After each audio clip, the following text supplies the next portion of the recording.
Honestly, from the very start of this story, I felt intense anger on behalf of the father.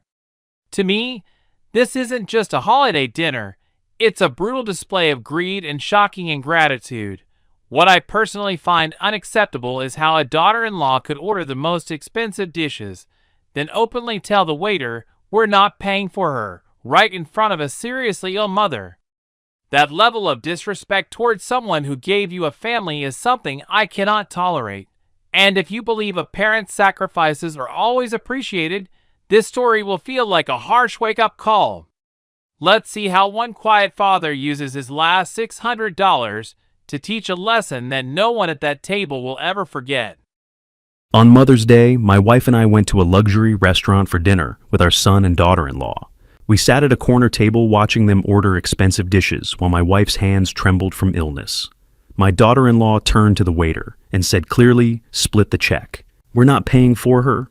My son sitting beside her nodded in agreement. I didn't say a word, but when the bill was brought to the table, I slowly stood up and said one sentence that made my son's face instantly turn pale. "Thank you for being here with me today." Before the story continues, I'd love to know where you're watching from. Please share your city or country in the comments. It's always meaningful to see how far these stories travel. Also, some elements are fictionalized for storytelling purposes, but the reflections and lessons may still be worth thinking about. I should have known something was wrong the moment I saw her smile.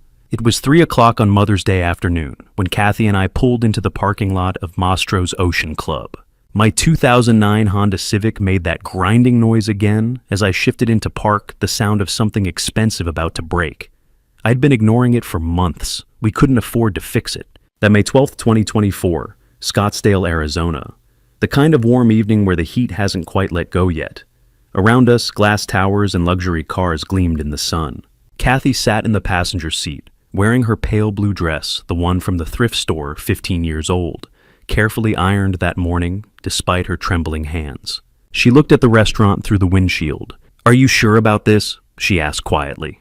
"It's Mother's Day," I said, squeezing her hand. "You deserve a nice dinner." She didn't argue. That was Kathy, 69 years old, 47 years married to me, and she never complained. Not when I worked double shifts at the fire station. Not when her condition ate through our savings. Not when I told her we couldn't afford her medicine anymore. I helped her out of the car. She moved slowly, favoring her left foot. The ulcer had been there for months. I could see the dark stains seeping through her stocking, but neither of us said anything. The restaurant wasn't open yet, but I'd called ahead. The manager, Miguel, early 50s, kind eyes met us at the entrance. "Mr. Sullivan." He extended his hand. I shook it and pulled out an envelope from my jacket. Inside was $600 in cash, every dollar we had left. Our rent money for May. We were already 2 months behind. "I need you to do something," I said quietly. "Tonight my son and his wife are taking us to dinner. When the check comes, I need you to tell them it's already been paid." Miguel's eyebrows went up. "Prepaid? Yes, this is $600. I don't know what the bill will be, but I'm hoping it's enough. If it's not, just tell them anyway, please." He looked at the bills, then at Kathy standing nearby, then at my old Honda with its scratched paint. His eyes returned to mine. "Why?" "Because I know my son won't pay for his mother," I said, "and I won't let her be humiliated tonight." Miguel was quiet for a moment. Then he tucked the envelope into his pocket. "I'll take care of it. Whatever the total is, if it's more than 600, it's on the house." My throat tightened. "Thank you?" "And happy Mother's Day, ma'am," he said to Kathy. We drove around the block until 6 o'clock. When we returned, a young valet eyed our Honda with barely concealed disdain. I handed him the keys and helped Kathy out. She leaned on me heavily. Then I heard the growl of an expensive engine. A black Porsche Cayenne pulled up behind us, gleaming in the evening light. The vanity plate read, JAYSULLY. My son stepped out, Jason, 46 years old, wearing a suit that probably cost more than our monthly rent. He looked successful, healthy, everything I'd wanted for him. Then she emerged from the passenger side. Amber, 43, blonde, beautiful in that expensive way, designer dress, perfect hair, heels like weapons. She moved like someone who'd never worried about money, but it was her smile that struck me. She looked at us standing there, me in my old sport coat, Kathy in her thrift store dress, and smiled. Not warmly, the kind of smile that said, "We didn't belong here. Mom, Dad." Jason hugged Kathy carefully, then clapped my shoulder. Happy Mother's Day, Mom. Kathy's face brightened. Thank you, sweetheart. Amber followed, heels clicking. She barely touched Kathy's cheek with her lips. Hi, Catherine. That's a lovely dress. Vintage, right? Kathy's smile faltered. Oh yes, I've had it a while. I thought so, Amber said, turning to me. Hank, good to see you. Amber. Inside the restaurant hummed with quiet wealth. Crystal chandeliers, white tablecloths, couples in cocktail attire. Our table was tucked in the corner. Kathy slid into her seat with relief, her hand going to her foot. I saw her wince. You okay, Mom? Jason asked. Just a little tired, Kathy said quickly. Amber was already on her phone. Jason glanced at his wife, then his mother, then shrugged and opened his menu. I opened mine too, though I knew I'd order something small. A salad, maybe. Kathy would do the same. We always did. But Amber flipped through the pages with confidence. Oh my God, they have oysters, she said. Babe, we have to get the oysters. Sure, Jason said, not looking up. And the lobster tail. It's market price, but whatever. Special occasion. Under the table, Kathy's hand found mine. Her fingers were cold and trembling. I squeezed back. The waiter appeared, young, polite, white shirt, crisp. Good evening. Can I start you with drinks? Wait, Starsbury, Spinacis ready for Jimbriore. Bottle of the Camus, Amber said immediately. The 2019. The waiter nodded and left. Jason leaned back, scrolling his phone. Neither of them had looked at Kathy in 5 minutes. I sat there holding my wife's hand, watching Amber study the menu like she was planning a campaign. She tapped a manicured nail against the page, completely absorbed. The waiter returned with water. Amber didn't look up. I'll start with the oysters, Rockefeller, she announced. And the main lobster tail for my main. Excellent choice, the waiter said, writing it down. Tuna tartare and the Wagyu ribeye. Jason added, eyes still on his phone. The waiter turned to Kathy. And for you, ma'am. Kathy's eyes scanned the prices. I watched her face tighten. $38 for a salad, $55 for pasta. The French onion soup, please, she said softly. $18, the cheapest item on the menu. And you, sir, house salad, I said. $16. Amber didn't even glance up as the waiter collected our menus. Jason's fingers flew across his screen. Neither seemed to notice that their combined order cost more than Kathy and I spent on groceries in a month. The wine arrived. Amber swirled, sipped, nodded approval. 1 bottle more than our electric bill. I looked at my son across the table, at his expensive watch, his tailored suit, his $1,000 phone. I thought about the day 16 years ago when I'd signed over my entire inheritance to him. $2 million from my parents' estate, every cent, because I'd wanted him to have opportunities I never had. Kathy sat very still, hands folded, eyes on the flickering candle. The light caught the silver in her hair, the lines around her mouth, the way her shoulders curved inward. 47 years I'd known this woman, 47 years of struggles we'd faced together. And now we sat in a restaurant we couldn't afford our rent money, already paid to Miguel, watching our son ignore his mother while his wife ordered lobster. The appetizers arrived. Amber attacked her oysters without a word to anyone. Jason cut into his tuna, still on his phone. Kathy's soup sat untouched in front of her. Her hand trembled in mine. I should have known something was wrong the moment I saw her smile. But now I was certain. The night was just beginning. Kathy watched Amber eat. That's the first thing I noticed, the way my wife sat perfectly still, her soup cooling in front of her, while Amber lifted an oyster to her lips and tipped it back with practiced ease. 6 of them on that plate. $86 worth of shellfish disappearing in minutes. Jason didn't look up from his phone. The tuna tartare sat half-finished in front of him, a tower of raw fish and avocado that cost more than Kathy's weekly medicine. My iced tea was $4.50. I hadn't touched it yet. Then Amber set down her fork and reached for her purse. Her whole demeanor changed. The bored scrolling phone routine vanished, replaced by something theatrical. She pulled out her phone and turned to Kathy with a smile I didn't trust. Catherine, she said, her voice suddenly warm in a way that made my skin crawl. Jason and I have some news. Kathy looked up, hopeful. Oh, Amber glanced at Jason, who finally set down his phone and nodded. Then she turned the screen toward us. We're pregnant, Amber announced. 14 weeks. On the screen was an image, black and white, grainy, the kind you see in doctor's offices. A tiny curved shape in a sea of gray. The date stamp read 6 weeks ago. Kathy's hand flew to her mouth. Oh my God! Oh, sweetheart! Tears sprang to her eyes, real tears, the kind that come from somewhere deep. She reached across the table with trembling hands and grasped Amber's wrist. A baby. Jason, you're going to be a father. Yeah, Mom, Jason said, a slight smile on his face. We wanted to tell you in person, on Mother's Day. That's wonderful, Kathy whispered, her voice breaking. That's just wonderful. She was crying openly now, her shoulders shaking. She squeezed Amber's hand like she was holding on to a lifeline. A grandbaby. I never thought... I hoped, but... Amber patted Kathy's hand once, twice, then gently pulled away and picked up her wine glass. We're very excited, she said, taking a sip. When are you due? Kathy asked, wiping her eyes with her napkin. Late October, Amber said. Halloween, actually. Isn't that funny? Have you thought about names? Not yet. It's still early. Do you know if it's a boy or a girl? Too soon to tell.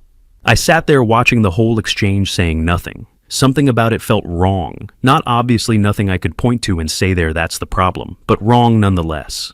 The way Amber held her wine glass, for one thing. 14 weeks pregnant, and she was drinking Camus like it was water. Maybe that was normal now. Maybe I was just old-fashioned. But Kathy hadn't touched alcohol when she was carrying Jason. Not a drop. And the image on the phone. I'd seen ultrasounds before friends' grandkids, the guys at the station showing off pictures. They all looked similar, sure, but something about this one felt too perfect, too textbook, like a picture from a medical website. But I kept my mouth shut. What was I going to do? Accuse my daughter-in-law of faking a pregnancy at the dinner table? Call my son a liar on Mother's Day? So I sat there and watched Kathy cry tears of joy, while Amber finished her wine and Jason went back to his phone. You're going to be a grandfather. Hank, Kathy said, turning to me with a radiant smile. Can you believe it? That's great news, I said, forcing the words out. Kathy squeezed my hand. Our first grandchild. Our first, our only, probably. At 69, with failing kidneys and an ulcer that wouldn't heal, Kathy wasn't likely to see many more milestones, but she didn't say that. She just smiled through her tears and asked Amber more questions about doctors and due dates and nursery colors. And I thought, where did it all go? The money, the $2 million. It hit me like a freight train. The memory of that kitchen table 16 years ago. The papers spread out in front of us. The notary's stamp still wet on the transfer documents. March 2008.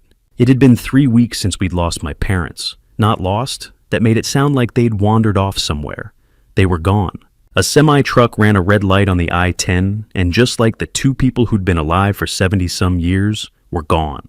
The inheritance came through quickly. Their house sold. Their savings liquidated. Life insurance paid out. When the lawyer handed me the final number, I'd stared at it for a full minute without speaking. $2 million. Kathy and I sat at our kitchen table that night, the same table we'd eaten breakfast at for 20 years, the one with the wobbly leg I'd never fixed. Jason was there too.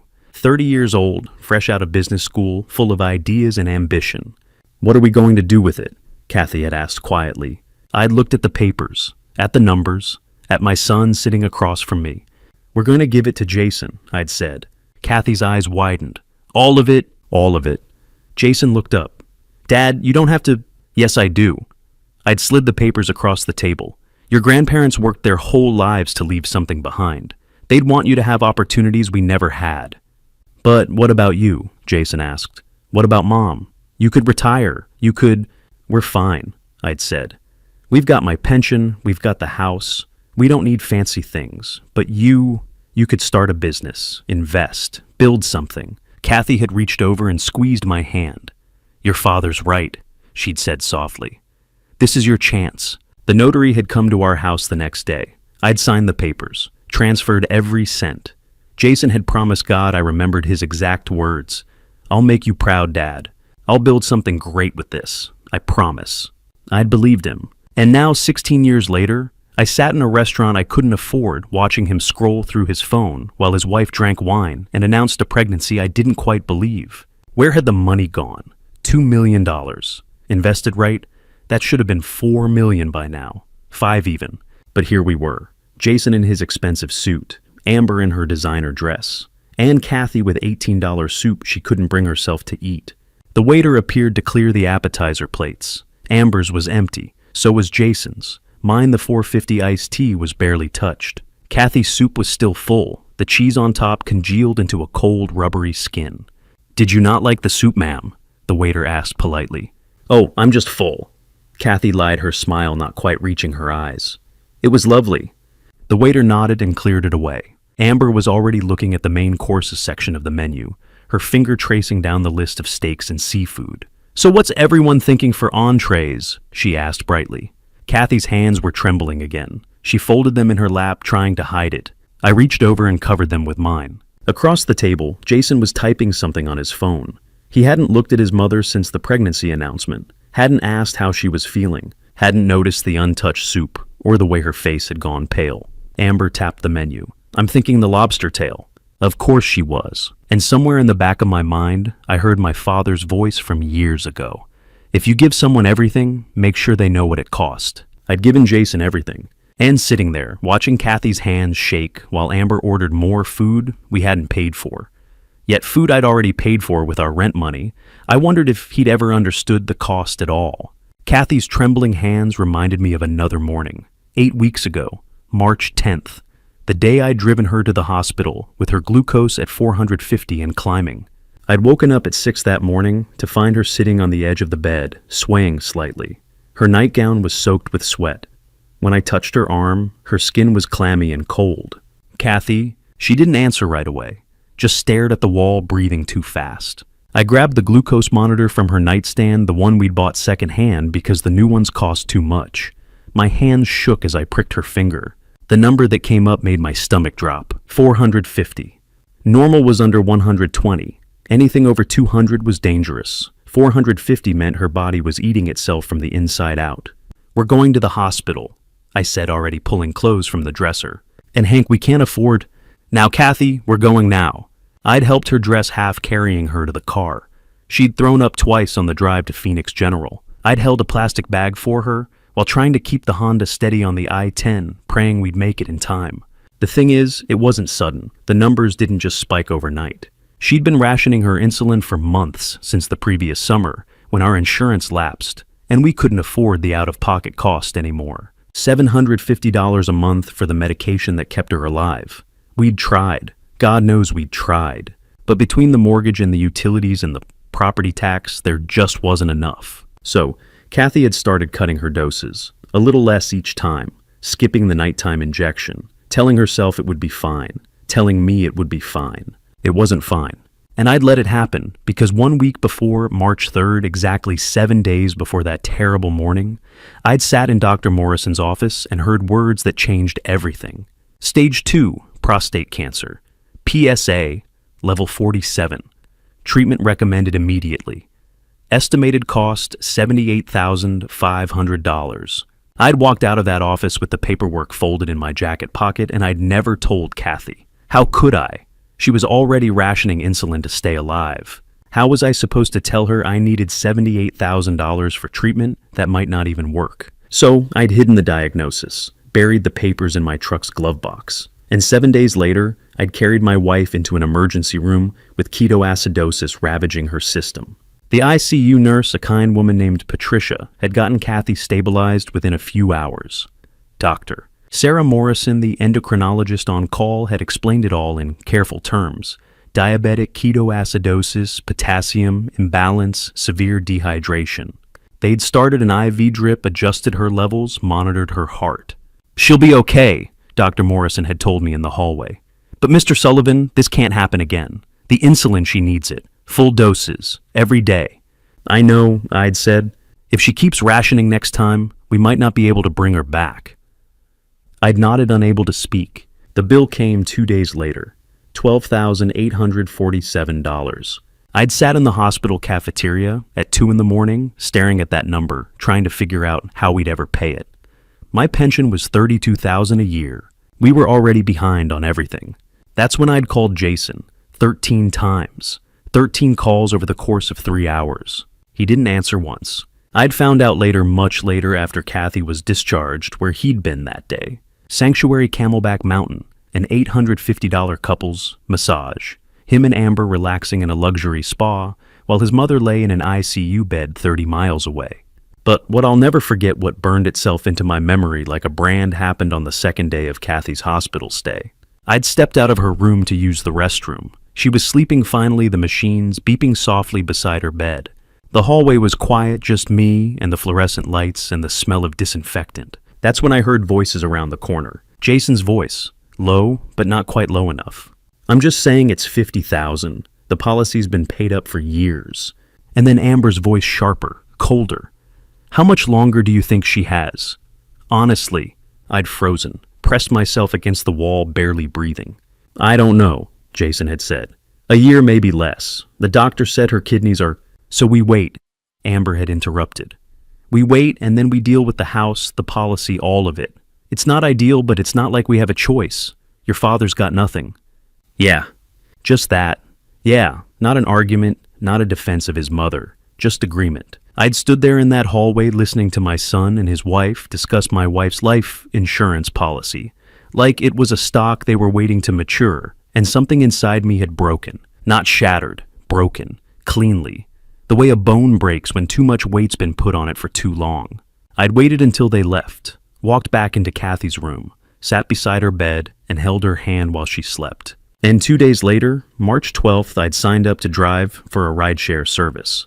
Night shift 6 in the evening until 2 in the morning. 71 years old with an undiagnosed cancer eating away at me, driving strangers around Scottsdale for $20 an hour. It was all I could think to do. Now sitting in Mastro's with the memory of that hallway conversation echoing in my head, I looked across the table at my son.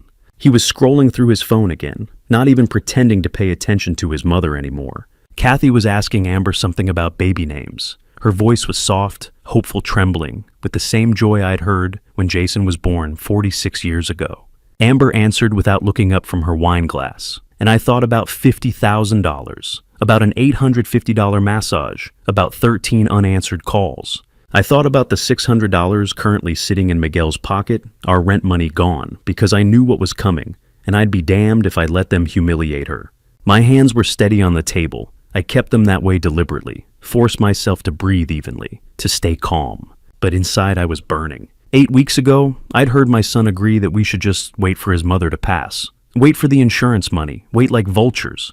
Tonight I was going to show him exactly what that waiting had cost. But that wasn't the only time I'd seen that look in Amber's eyes, the one that said Kathy didn't matter. 2 weeks before tonight, April 28th, a Sunday afternoon. I'd been sitting in our living room that morning, drinking coffee and trying not to think about the eviction notice tucked in the kitchen drawer when my phone buzzed. A message from my neighbor Helen. "Did you see what your daughter-in-law posted?" I didn't have social media, never saw the point, but Helen had sent me a screenshot. There was Amber smiling at the camera, her wrist extended to show off a diamond bracelet that caught the light like a small constellation. The caption read, "Treated myself, Tiffany & Co. Because I deserve it. Hashtag self-love, hashtag luxury lifestyle." Below the image, 847,000 people had seen it, liked it, commented things like, "Stunning" and "You go girl." Helen's next message, Tiffany website, says that bracelet is $8,500. I'd stared at that number for a long time.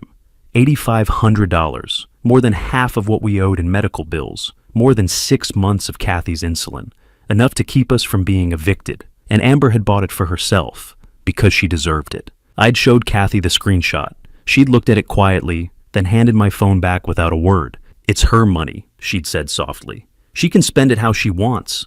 That afternoon, Jason and Amber had shown up at our house unannounced.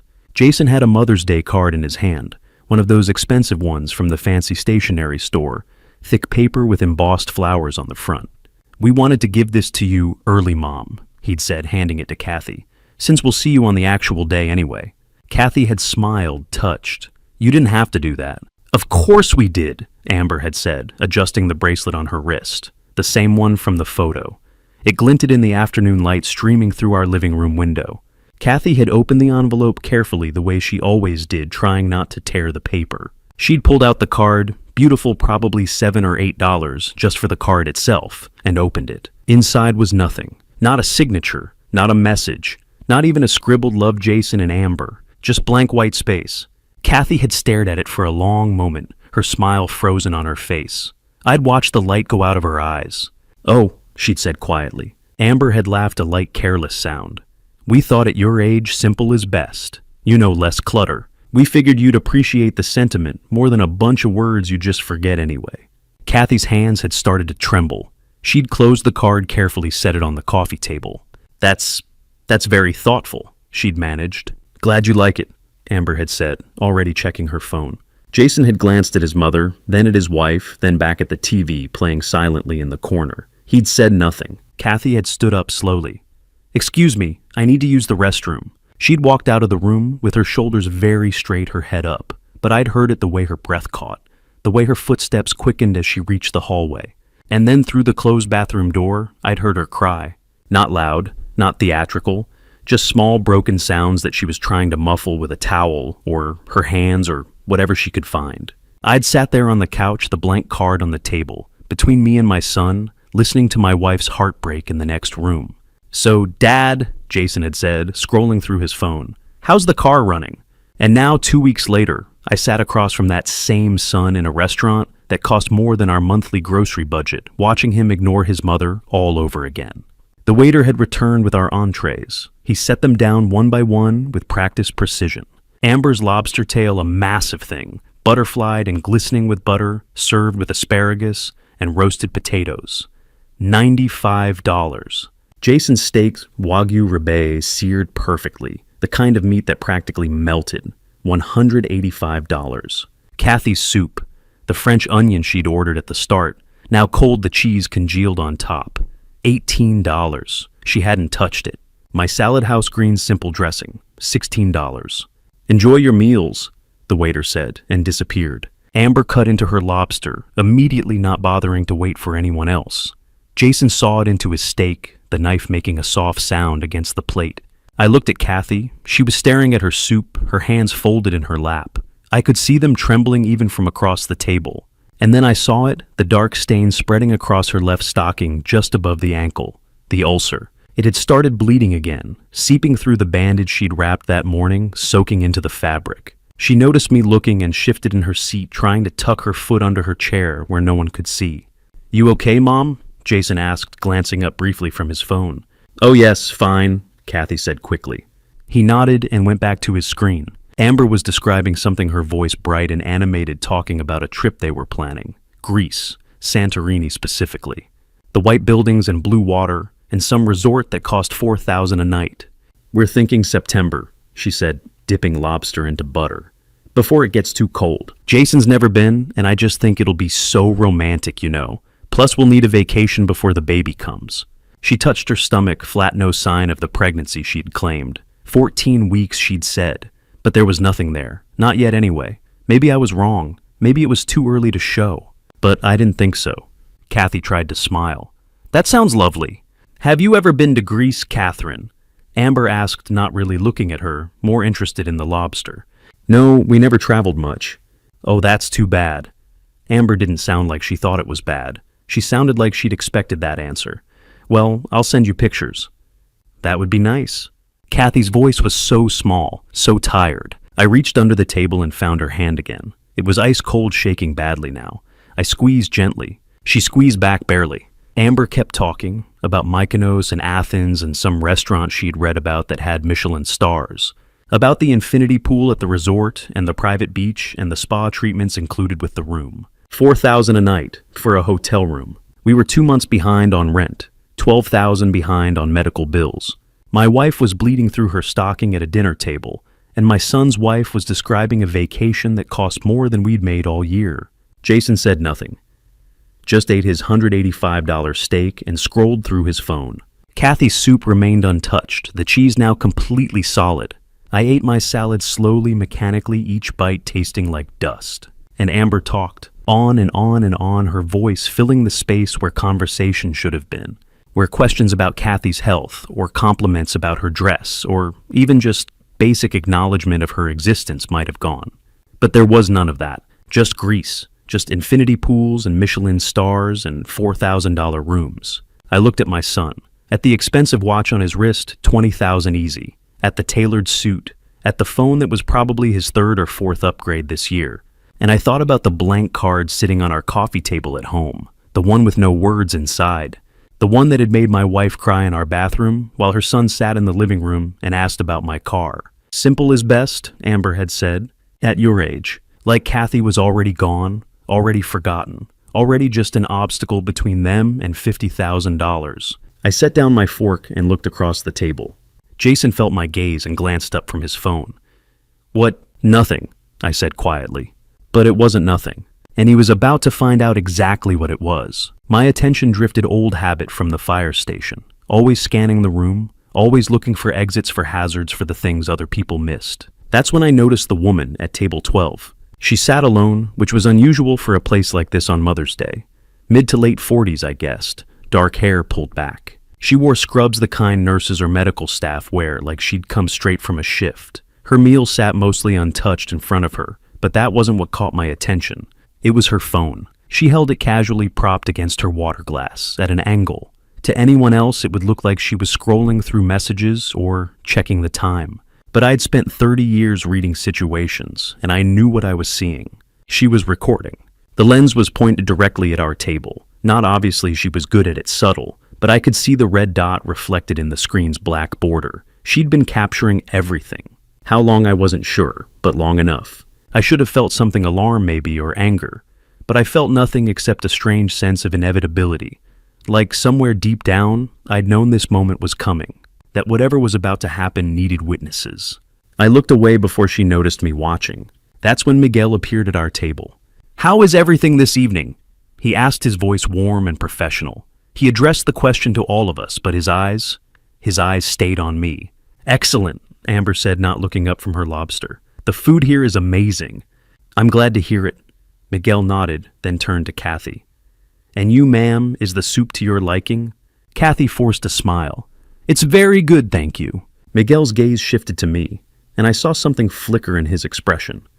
Recognition, maybe. Or curiosity. His eyes dropped to my hands resting on the table beside my barely touched salad.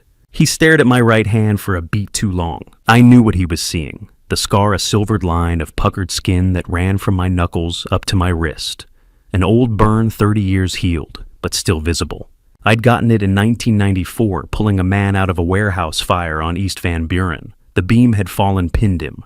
I'd grabbed it with my bare hand to shift it, and the heat had seared through my glove like it was paper. The man had lived, my hand had healed, the scar stayed. Most people didn't notice it, or if they did, they didn't ask. But Miguel noticed. He looked at it then, at me, then back at the scar. Something passed across his face, something I couldn't quite read. Surprise, maybe? Or recognition. "If you need anything," he said quietly, his eyes meeting mine, "anything at all, please let me know." There was weight in those words, more than just a manager checking on customers. "And thank you," I said. He nodded, once lingered for another second, then moved on to the next table. I watched him go, wondering what he'd seen in that scar, what he remembered. But before I could think too much about it, Jason's phone buzzed on the table. He glanced at the screen and his face tightened. "I need to take this," he muttered, pushing back his chair. "Who is it?" Amber asked, finally looking up from her plate. "Derek, work stuff. On Mother's Day. It's important." Jason was already standing, phone pressed to his ear. "Yeah, I'm here. Hang on." He walked away from the table, weaving through the restaurant toward the entrance. I watched him go, saw the tension in his shoulders, the way his free hand clenched into a fist at his side. Derek, his business partner. The guy he'd started the real estate company with back in 2009, right after I'd given him the money. I'd met Derek once, slicked too many teeth, when he smiled, the kind of guy who called everyone buddy and made you feel like you needed to count your fingers after shaking his hand. Something was wrong. I could tell by the way Jason had moved, the urgency in his voice. But Amber didn't seem concerned. She just shrugged and went back to her lobster, pouring herself another glass of wine from the bottle that had cost more than our electric bill. The Camus. $142. She'd already finished half of it. Pregnant, she'd said. 14 weeks. I looked at the wine glass in her hand and said nothing. Across from me, Kathy lifted her spoon and tried the soup again. She managed one spoonful, then another. But I could see the effort it took, the way she had to force herself to swallow, the way her throat worked against the texture. The ulcer on her foot was still bleeding.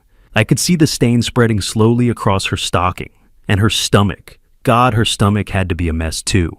The rationed insulin, the irregular meals, months of her body trying to survive on half of what it needed. She set the spoon down after the third bite and folded her hands in her lap. "Not hungry?" I asked quietly. "And just full?" She lied. I reached over and squeezed her hand. It was trembling again. I looked around the restaurant, at the other tables, at the families celebrating. There was a couple 2 tables over maybe our age holding hands across the tablecloth. The woman was laughing at something her husband said, her face bright with joy. 3 tables to the left, a family with kids teenagers probably were passing around a phone, looking at photos, all of them smiling. Mother's Day, a celebration. Everywhere I looked, people were together, happy, present. And then there was us. Kathy with her untouched soup and bleeding foot trying to smile through the pain.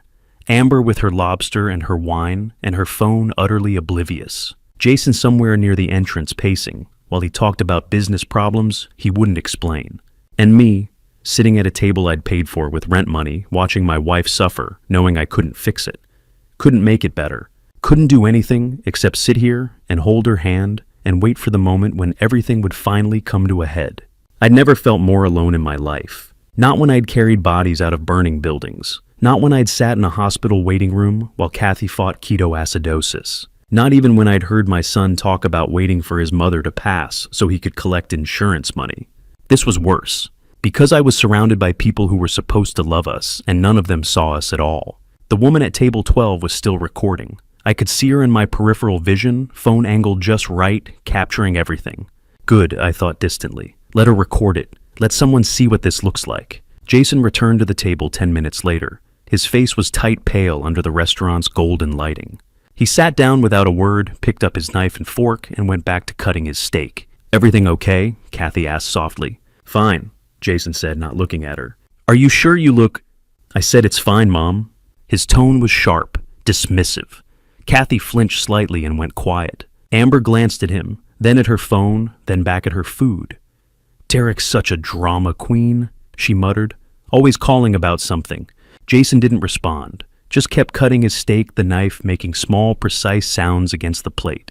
I watched him, watched the way his jaw was clenched, the way his eyes stayed fixed on his food, refusing to meet anyone's gaze. Something was very wrong with the business. I could feel it, but he wasn't going to tell us. He never told us anything anymore. I set down my fork and folded my hands on the table, my scarred right hand resting on top of my left. Across the room, Miguel was watching from near the bar. The woman at table 12 was still recording. And at our table, we sat in silence, 4 people eating a meal that no one wanted, pretending we were a family. The check was coming soon. And when it did, everything would change. The waiter returned to clear our plates. Kathy's soup bowl was still nearly full, the congealed cheese untouched. My salad was half eaten. Amber's lobster plate was scraped clean, as was Jason's steak. Can I interest anyone in dessert this evening? The waiter asked politely. Amber didn't hesitate. I'll have the creme brulee. Excellent choice. And for you, sir. Jason glanced up from his phone. Chocolate lava cake. The waiter turned to Kathy. Ma'am. Oh, no, thank you, Kathy said softly. I'm quite full.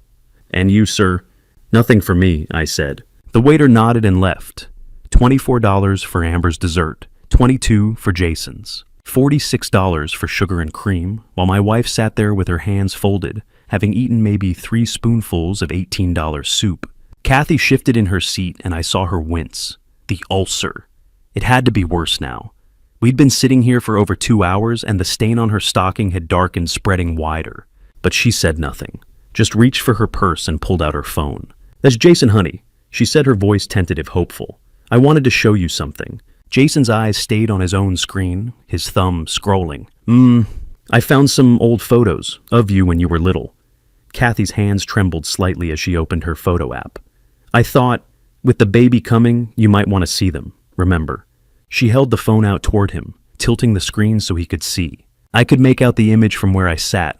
Jason maybe 3 or 4 years old, gap-toothed and grinning, holding a toy fire truck I'd bought him for his birthday. That's you with the truck your father got you, Kathy said, smiling at the memory. You carried that thing everywhere for a year. Wouldn't let it out of your sight. Uh-huh, Jason said, not looking up. And this one, Kathy swiped to the next photo. This was your first day of kindergarten. Remember, you were so nervous, but you were so brave.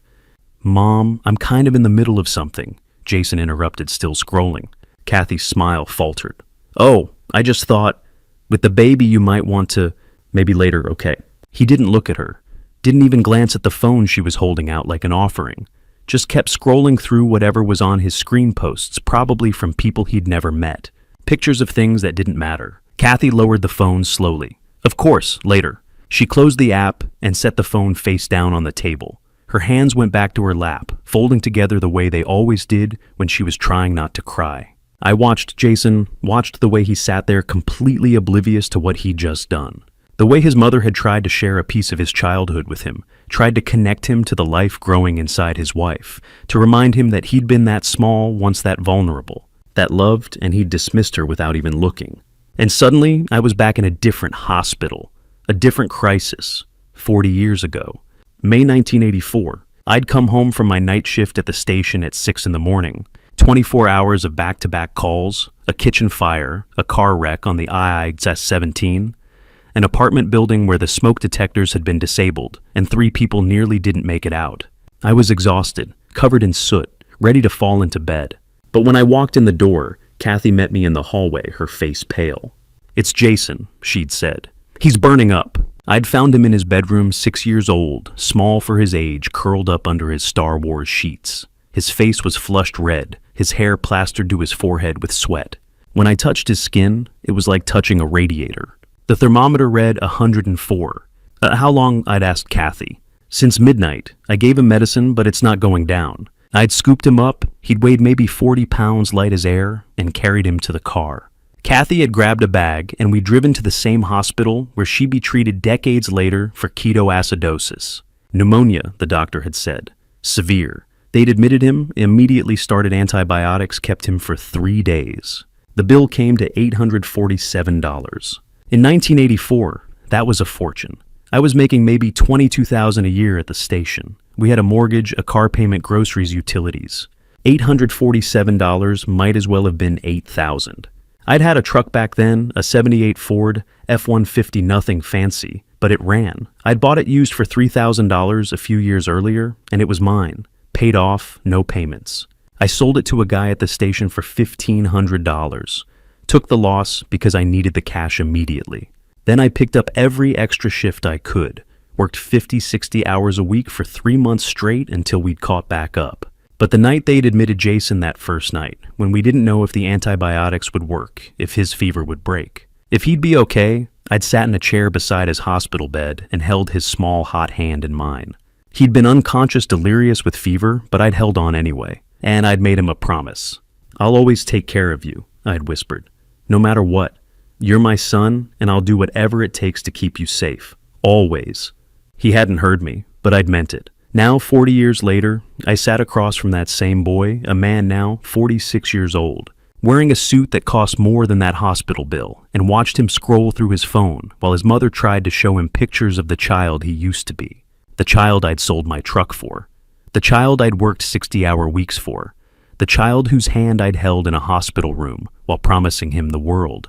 He couldn't even look at her. The desserts arrived. The waiter set them down with a flourish, Amber's creme brulee in a perfect ceramic dish, the sugar on top caramelized to a golden shell. Jason's chocolate lava cake, molten center, oozing out when he cut into it with his fork. Amber took a bite and made a small sound of satisfaction.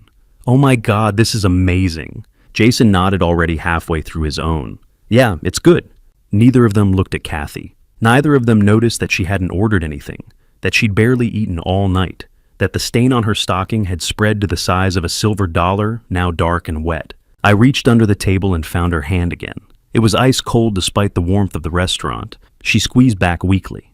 Across from us, Jason set down his fork and picked up his phone again, started scrolling. The cake sat half-finished on his plate. Amber finished her creme brulee and pushed the empty dish aside.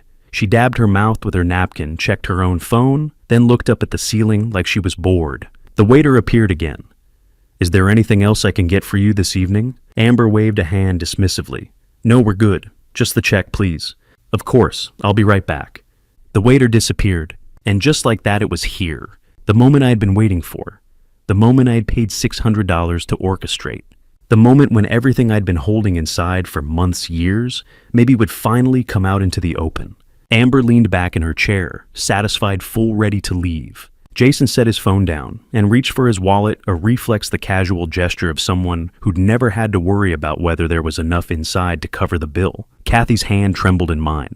And I thought about that promise I'd made in 1984, about the truck I'd sold, about the shifts I'd worked, about every sacrifice I'd made because I loved my son and wanted him to have a good life. I'd given him everything, and he couldn't even look at his mother when she tried to show him a photograph. The waiter was coming back now. I could see him across the restaurant, a black folder in his hand. The check. I let go of Kathy's hand and straightened in my seat. 40 years ago, I'd promised to protect my son.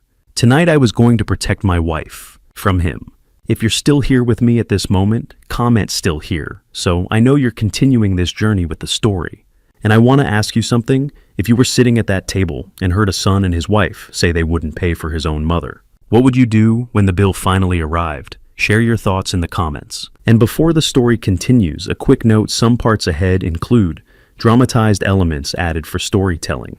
If this kind of content isn't for you, feel free to stop the video here. The waiter returned with a black leather folder in his hand. He approached our table carefully, the way you'd approach something fragile, and set it down in the center, equidistant from all of us, neutral territory. "Whenever you're ready," he said quietly, then stepped back. For a moment, no one moved. The folder sat there on the white tablecloth, like a small black stone.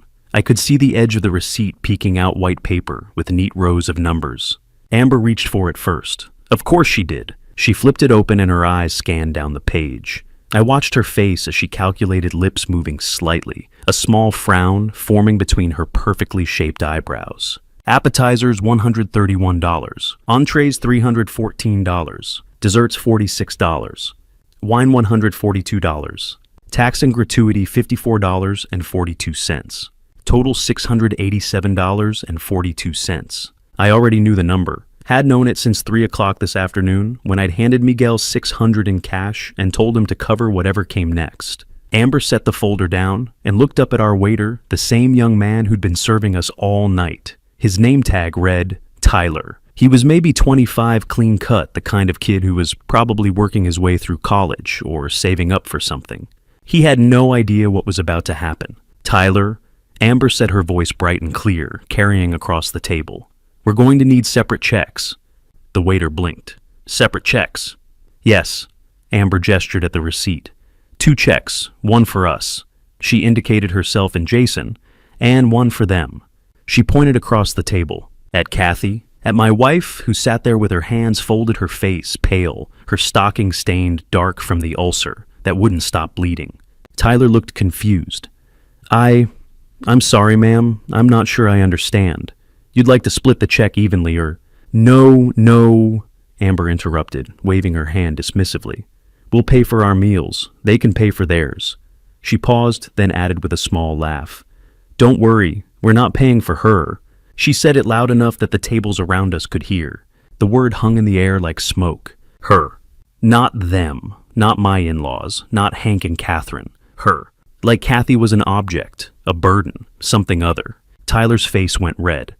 "Ma'am, I don't think—" But Jason cut him off. "That's fine," my son said. His voice was calm, matter of fact, like he was confirming a dinner reservation or agreeing to a wine selection.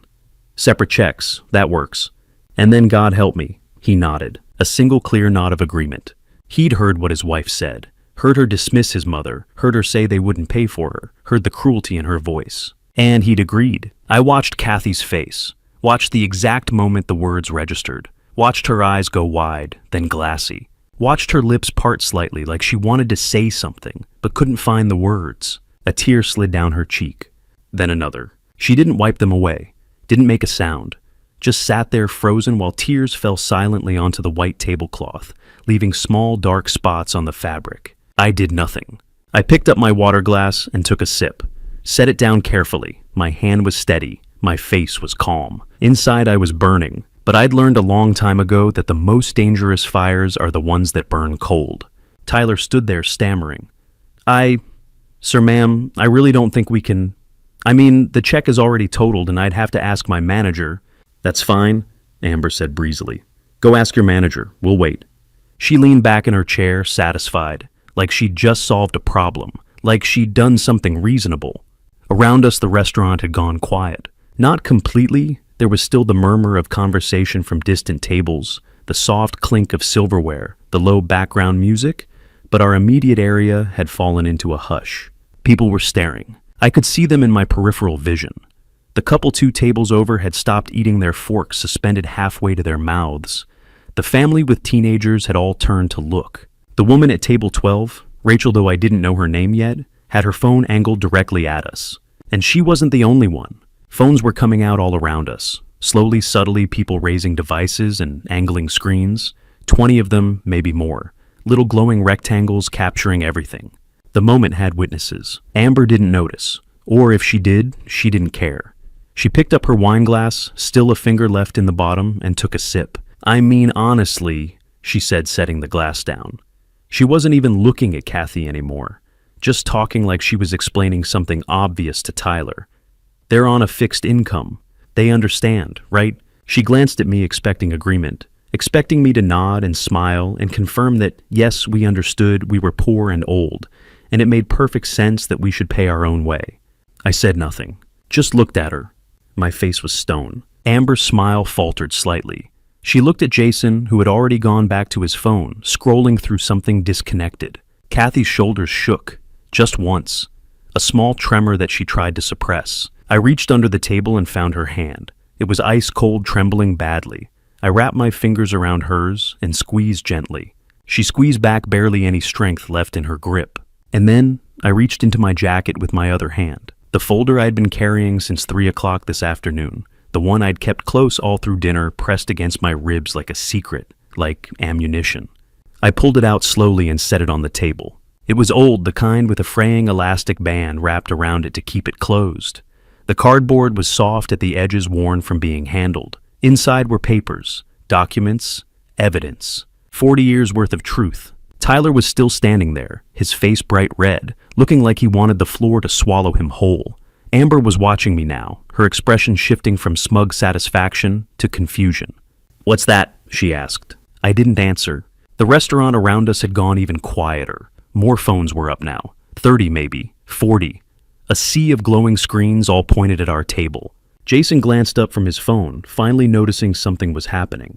"Dad," I looked at my son, at the man I'd raised, the boy I'd held in a hospital bed 40 years ago, promising I'd always protect him.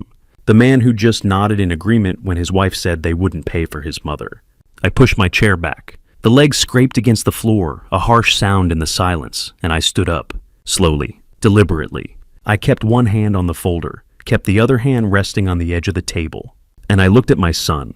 Every eye in the restaurant was on me now. Every conversation had stopped. Even the background music seemed quieter. Kathy was still crying silently, her hand pressed to her mouth. Amber's smile had disappeared entirely. She looked uncertain now, almost nervous. Jason set his phone down. "Dad, what are you—" $687.42, I said quietly. My voice wasn't loud. I didn't shout, didn't raise it at all. But in that silence it carried. "That's what this meal cost," I continued. "That's what you were about to ask your mother to pay for. $18 for soup she couldn't eat. While you ordered a $185 steak." Jason opened his mouth, closed it. Amber started to say something, but I held up one hand. "I'm not finished," I said. And then I opened the folder. I placed my hand on the folder, ready to pull out the first document when Miguel appeared beside our table. He moved quickly but not urgently, the smooth efficiency of someone who'd managed a restaurant for years and knew exactly when to intervene. His presence commanded attention. Conversations at nearby tables fell silent. Even Tyler, the waiter, stepped back, slightly relief flickering across his young face. Miguel looked at Tyler first, his voice calm and clear. "There's no check," he said. Tyler blinked. "Sir, there's no check to split," Miguel repeated louder now, so the surrounding tables could hear. "The bill has already been paid." Amber's head snapped up. "What?" Jason set his phone down, confusion crossing his face. "What do you mean it's already been paid?" Miguel turned to me, and I saw the question in his eyes, the silent asking of permission to continue. I gave him a small nod. "Mr. Sullivan," Miguel said, addressing me formally but with warmth, "paid for this entire meal earlier this afternoon, at 3 o'clock, in cash." The restaurant seemed to hold its breath. Amber stared at Miguel like he'd just spoken a foreign language. That doesn't make sense. Why would— $600, I said, quietly cutting her off. All eyes shifted to me. I kept my hand on the folder, but didn't open it yet. Just stood there, looking at my son and his wife. I gave Miguel $600 in cash at 3 o'clock this afternoon. I continued. My voice was steady, calm. The same tone I'd used for 30 years, talking people through fires, through panic, through crisis. That was our rent money for May. We're already 2 months behind. Our landlord started sending eviction notices last week. Kathy made a small sound, a choked gasp that she tried to muffle with her hand. I squeezed her shoulder gently with my free hand, then looked back at Jason. I took our rent money, I said, and I paid for this dinner in advance. Because I knew, I paused, let the words hang there for a beat. I knew you would do exactly what you just did. The silence in that section of the restaurant was absolute. Phones were still raised, still recording, but the people holding them had gone completely still. The couple 2 tables over the ones who'd been holding hands earlier were staring at us with their mouths open. The family with teenagers had all set down their forks. The woman at table 12 had her phone steady as stone, capturing every word. Jason's face had gone pale, not just pale gray like all the blood had drained out of him. Dad, he started, his voice hoarse. I didn't know you were going to what? I asked. Pay for my own wife's dinner, pay so she wouldn't be humiliated. I shook my head. No, son, you didn't know, because you didn't ask. You didn't wonder. You just assumed we'd, figure it out. Amber found her voice then. This is ridiculous, she said, but there was a tremor in it now, uncertainty creeping in at the edges. You didn't have to do that. We would have what? I interrupted. Paid for her? I looked directly at Amber. You just told the waiter in front of this entire restaurant that you wouldn't pay for her. I gestured to Kathy. You said it, loud enough for everyone to hear, and I pointed at Jason, nodded. He agreed. Jason flinched like I'd slapped him. Around us I could hear whispers starting, murmurs of shock and sympathy. Oh my God, someone said. That's his mother, another voice whispered. He used his rent money, a woman said, her voice breaking slightly. His rent money. Miguel stood quietly to the side, his hands clasped in front of him, his face carefully neutral. But I could see the tightness around his eyes, the way his jaw was set. He was angry on our behalf, but he was too professional to show it. Tyler, the waiter, looked like he wanted to disappear into the floor. Amber's face had flushed red now, whether from shame or anger I couldn't tell. Probably both. You're making a scene, she hissed. Everyone is staring. Good, I said simply. Let them stare. Let them see. I moved my hand back to the folder, flipping it open fully now. Inside were papers, documents I'd carefully organized over the past week, ever since I'd heard Jason and Amber talking in that hospital hallway 8 weeks ago. I paid for dinner, I said, looking at Jason, so your mother wouldn't have to sit here and be told she wasn't worth $18 worth of soup. But that's not why we're here. That's not what this is about. I pulled out the first document carefully, slowly, so everyone could see I was handling something important. This, I said, holding it up, is about where $2 million went. Jason's eyes went wide. Amber's mouth fell open. And the crowd, the witnesses, the recording phones, the 50-plus people who'd now stopped eating entirely to watch our table leaned in closer. I held the paper at an angle so Jason could see it, so the people at the nearest tables could see it, so the cameras could capture it. It was a bank statement, old but preserved in a plastic sleeve. The date at the top read March 15th, 2008, and the transaction line was highlighted in yellow. Transfer to Jason Michael Sullivan. Amount $2 million. Do you remember this? I asked quietly. Jason stared at the document. His hands had started to shake. Dad! Do you remember? I repeated, my voice harder now. The day I sat you down in our kitchen and gave you everything, every cent your grandparents left me when they died? $2 million. You were 30 years old. You said, my voice caught slightly, but I pushed through. You said you'd make me proud. Kathy was crying openly now, her shoulders shaking. Jason's mouth opened and closed. No sound came out.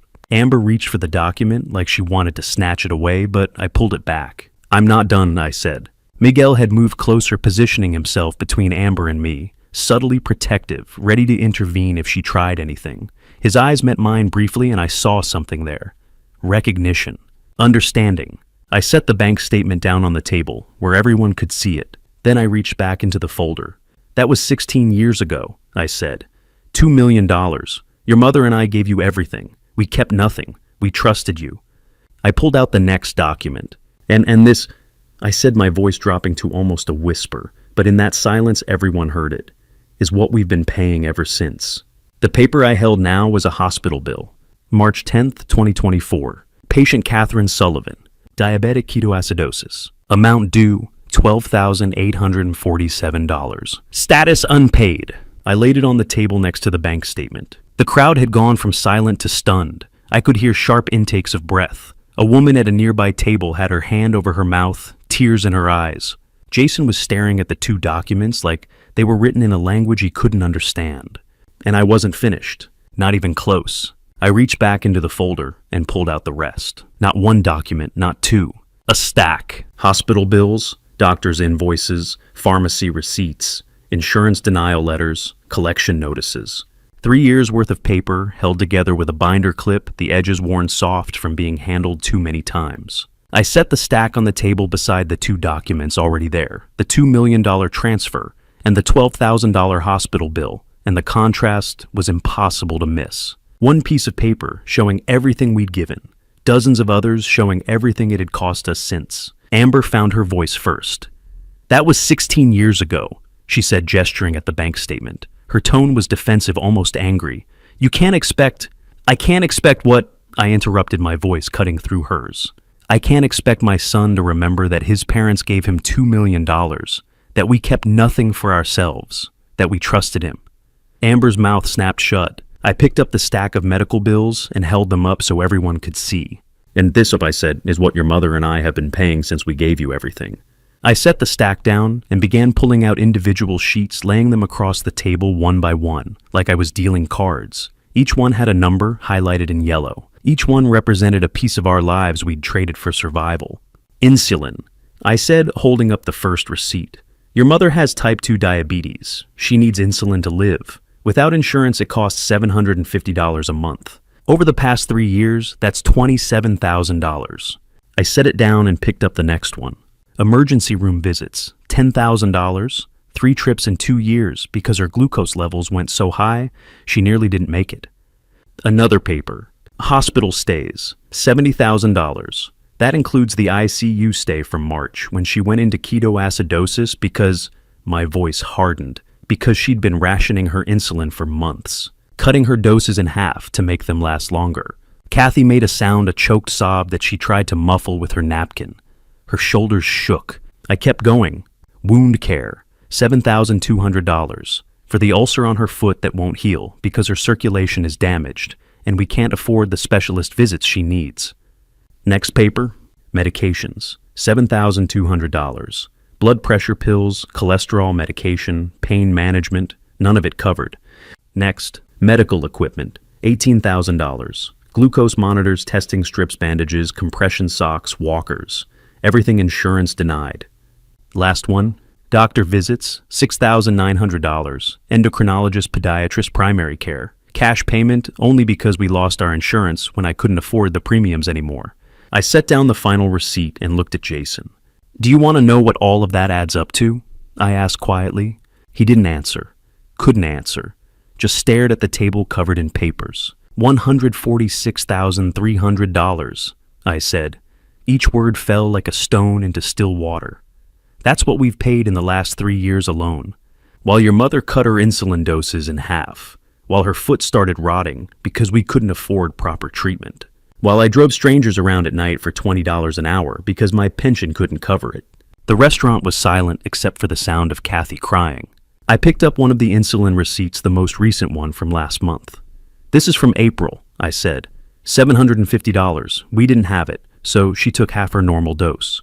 And then half again, and by March 10th, her body was eating itself from the inside out. I held up the hospital bill from that day, the $12,000 one. "This is what happened when she finally collapsed. Diabetic ketoacidosis. Her glucose was 450. The doctor told me," my voice cracked slightly, "told me that if I'd waited another hour to bring her in, she might not have made it." Someone in the crowd, a woman at a nearby table, let out a sob. I looked at Jason, really looked at him, at my son who sat there with his expensive suit and his $1,000 watch, staring at the evidence of his mother's suffering like it was happening to a stranger. "Her foot is rotting," I said, my voice dropping to barely above a whisper. "Right now, under the table, that stain you see on her stocking, that's not water. That's from the ulcer that's been bleeding all night because we couldn't afford the supplies to dress it properly this week." Kathy covered her face with both hands, her whole body shaking with sobs now. I stepped around the table and put my hand on her shoulder, squeezed gently. "It's okay," I whispered to her. "It's okay." But it wasn't okay. None of this was okay. I turned back to Jason. Around us, the restaurant had transformed into something else entirely. This wasn't dinner anymore. This was a reckoning. And every person in that room, 50, 60 people, maybe more, was a witness to it. I could see tears on faces. A man at the table behind Jason had his head in his hands. The woman who'd sobbed earlier was crying openly, her husband's arm around her shoulders. Even some of the waitstaff had stopped what they were doing to watch, their eyes red. The phones were still recording. All of them, capturing every word, every number, every tear. Jason's face had gone beyond pale, now it was gray ashen. His hands shook where they rested on the table. He opened his mouth several times, but no sound came out. Finally, he managed, "Dad, I didn't know. I swear I didn't know it was this bad." I looked at him for a long moment. "You didn't know," I repeated slowly, "because you never asked." Those 5 words hung in the air like an indictment. Not once.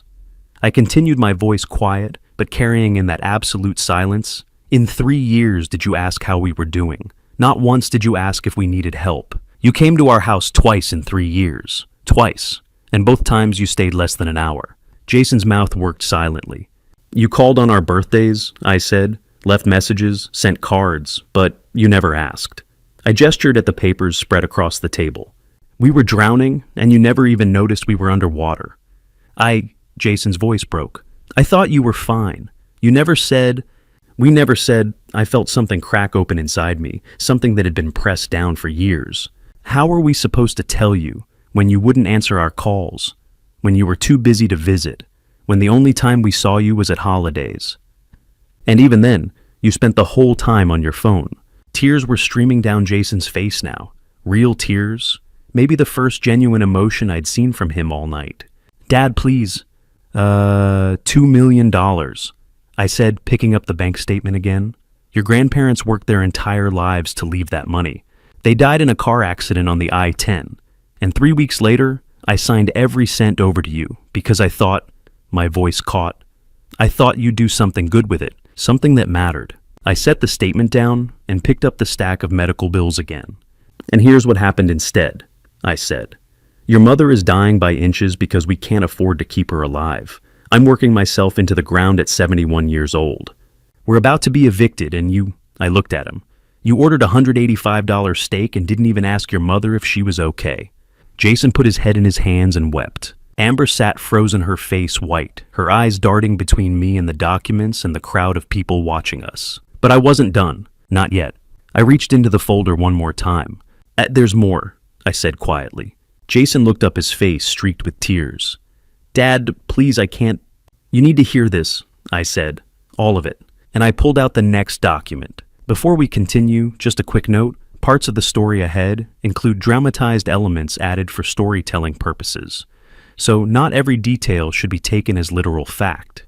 If you're enjoying the video, feel free to share it and subscribe so you don't miss the next stories. And if this kind of story isn't for you, you're completely free to stop watching here. The next document I pulled from the folder wasn't about Kathy. It was about me. I held it up, a single-page medical letterhead at the top, neat-typed lines that had changed everything when I'd first read them 7 weeks ago. March 3rd, 2024. I read aloud, my voice steady despite the tremor I felt inside. Patient Frank Sullivan, diagnosis, stage 2, prostate cancer, PSA, level 47 nanograms per milliliter. The restaurant, already silent, somehow grew quieter. Recommended treatment. I continued immediate radiation therapy and hormone treatment. Estimated cost. I paused to let that number hang in the air for a beat. $78,500. I set the paper down on top of the medical bills, the bank statement, the evidence of 3 years of suffering. "I have cancer," I said, simply looking at Jason. "I've had it since March 3rd, 7 days before your mother collapsed, and I haven't treated it. I haven't told anyone. I haven't done anything about it because," my voice cracked slightly, "because we didn't have $78,000. We didn't have 7,800. We barely had 78. Kathy made a sound beside me, a sharp, wounded gasp. She grabbed my arm. "Hank," she whispered, "you didn't tell me. You didn't—" "I couldn't," I said, turning to her briefly. "We couldn't afford your insulin. How was I supposed to tell you we needed another $80,000 for me? Jason stood up so fast his chair scraped loudly against the floor. Dad, no, he said, his voice breaking. You can't, you have to get treatment. You have to.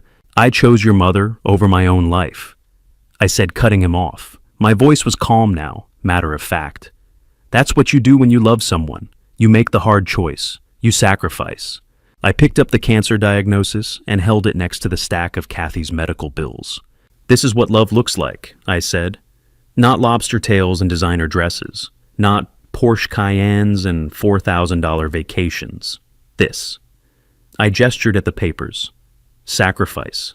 Going without so someone else can have. That's love. I set the diagnosis down and reached into the folder one last time. And this, I said, pulling out a small stack of printed pages, is what the opposite of love looks like. Amber had been sitting very still, her face pale, her hands gripping the edge of the table. But when she saw what I was holding, her eyes went wide. What is that? She asked, her voice tight. I held up the first page, a printed receipt, the kind you get from an online purchase. It's this, I said, reading from it is from a website called babybump.com.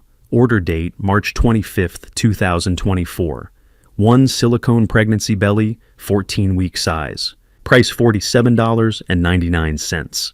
The crowd erupted in gasps. Amber shot to her feet. That's insane. Is it? I held up the second page. This is from a website called Fake Ultrasound Generator. You upload a photo, add a date, and it creates a medical-looking ultrasound image. Free service. Takes about 5 minutes. I set both pages on the table and looked at Amber. Your wife, I said to Jason, though I was still looking at her, is not pregnant. She never was. That belly I gestured toward her midsection is $48 worth of silicone.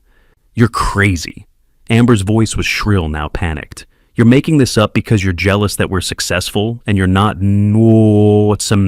this tad. She put her hand on her stomach protectively, or what should have been protectively if there had been anything real to protect. But when she moved, something shifted. The belly, the fake silicone belly she'd been wearing all evening, had been held in place by an elastic band around her waist. And after 2 hours of sitting, eating, drinking wine, that elastic had loosened.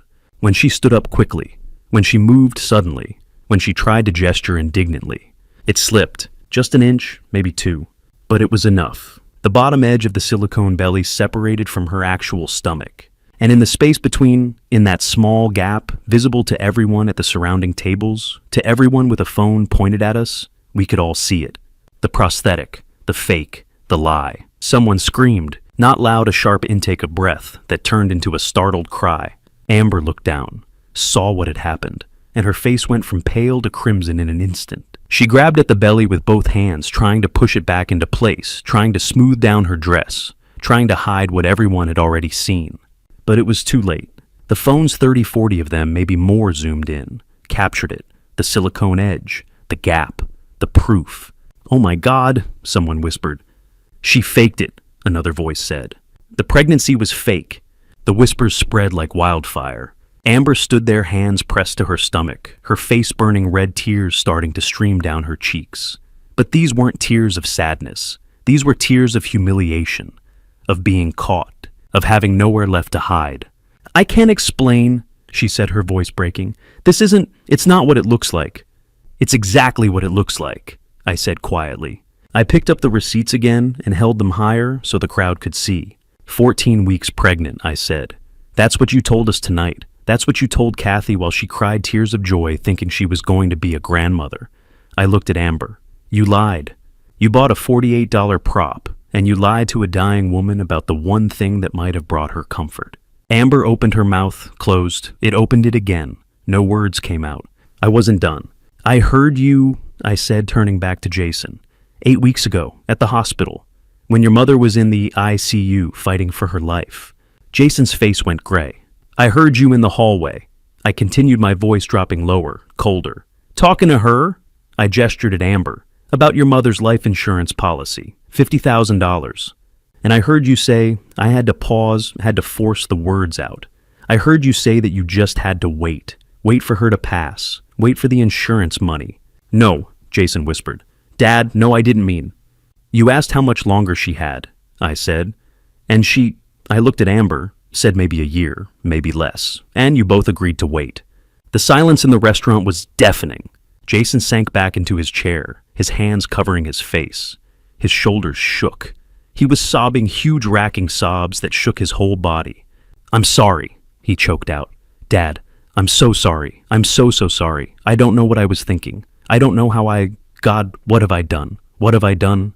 Kathy stood up beside me. Her hand found mine and squeezed so hard it hurt. "We're leaving," she said quietly. Her voice was steady, strong. "Hank, let's go." I put my arm around her waist, supporting her weight as she swayed slightly. The ulcer on her foot had bled through the bandage through her stocking. I could feel her trembling against me. But she stood. She stood with her head up her shoulders back, and she looked at her son, at the man weeping into his hands with something that might have been pity, or grief, or both. "Goodbye, Jason," she said softly. And then we turned to leave. For 5 seconds, 5 long, suspended seconds, the restaurant was absolutely silent. No one moved, no one spoke. Even the phone stayed motionless, capturing the moment in frozen stillness. And then from somewhere in the back of the restaurant, one person started clapping, slow, deliberate, a single pair of hands coming together in applause. Then another person joined in, an older woman 2 tables to our left.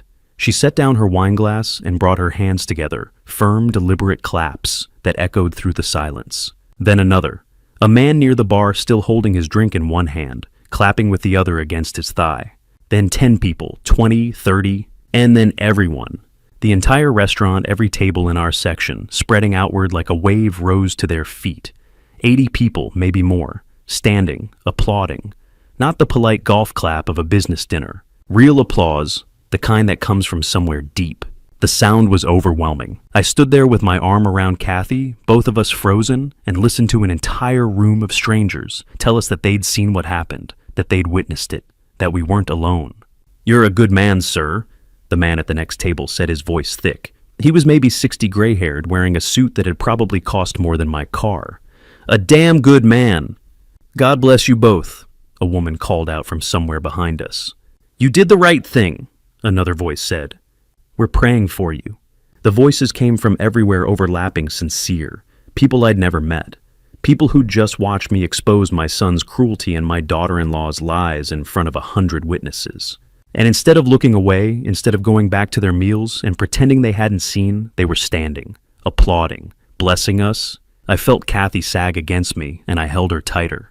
That's when Miguel stepped forward. He'd been standing near the bar, hands clasped in front of him, watching the ovation with tears streaming down his face.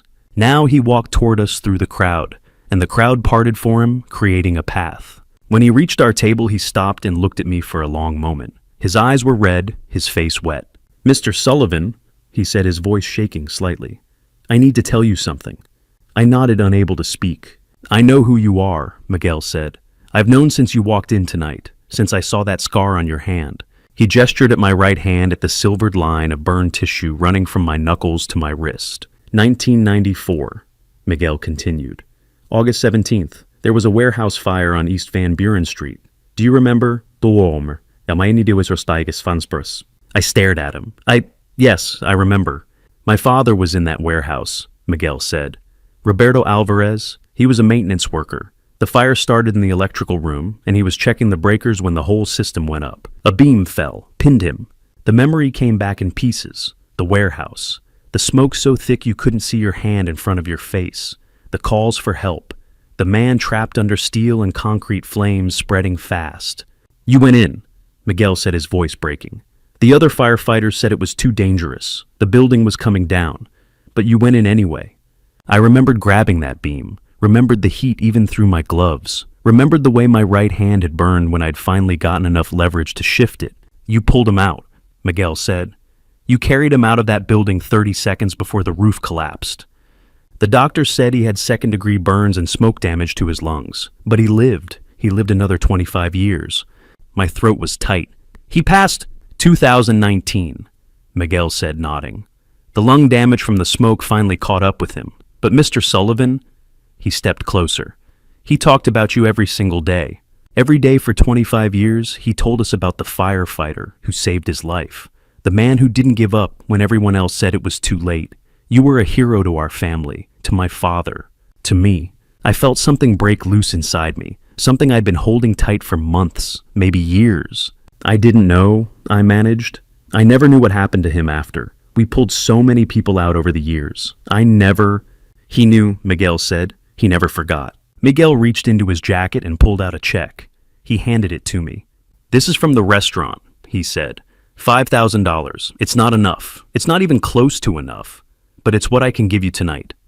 I looked down at the check. $5,000. Enough to pay the rent we owed. Enough to buy Kathy's insulin for months. Enough to breathe. I can't accept this, I said, my voice hoarse. You can, Miguel said firmly. You will, and there's more. He pulled out a small card, laminated official looking, and pressed it into my hand. Free meals for life, he said. You and Mrs. Sullivan, anytime, for as long as this restaurant stands. It's the least we can do. Then he reached into his pocket and pulled out an envelope. The same envelope I'd given him at 3 o'clock that afternoon. And this, Miguel said, is your $600. Your rent money, I'm giving it back. I stared at the envelope. But the bill was less than I expected, Miguel said, smiling through his tears. And even if it wasn't Mr. Sullivan, you saved my father's life. You gave me 25 more years with him. 25 years of birthdays and holidays and conversations.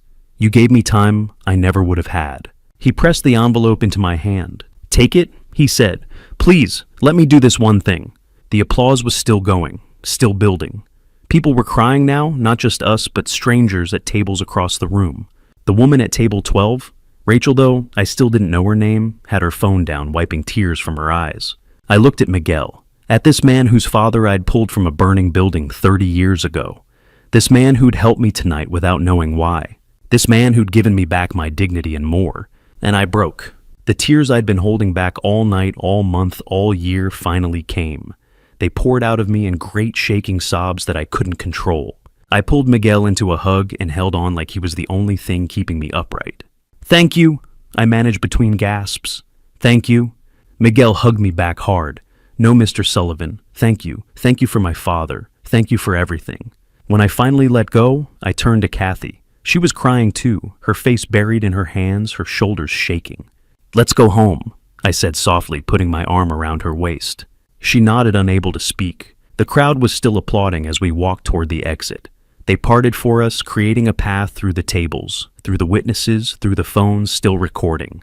People reached out to touch my shoulder, Kathy's hand, offering blessings and comfort as we passed. I looked back once. Jason sat at the table with his head in his hands, his whole body shaking with sobs. Amber sat beside him, arms wrapped around herself, staring at nothing. The folder full of documents still lay spread across the white tablecloth, evidence of everything we'd lost, everything they'd taken, everything that had finally been exposed. Neither of them looked up as we left. Miguel walked us to the door. The applause followed us all the way, echoing off the walls, filling the space with sound, and then we were outside. The cool Arizona night air hit my face like a blessing. The parking lot was quiet, no voices, no phones, no witnesses.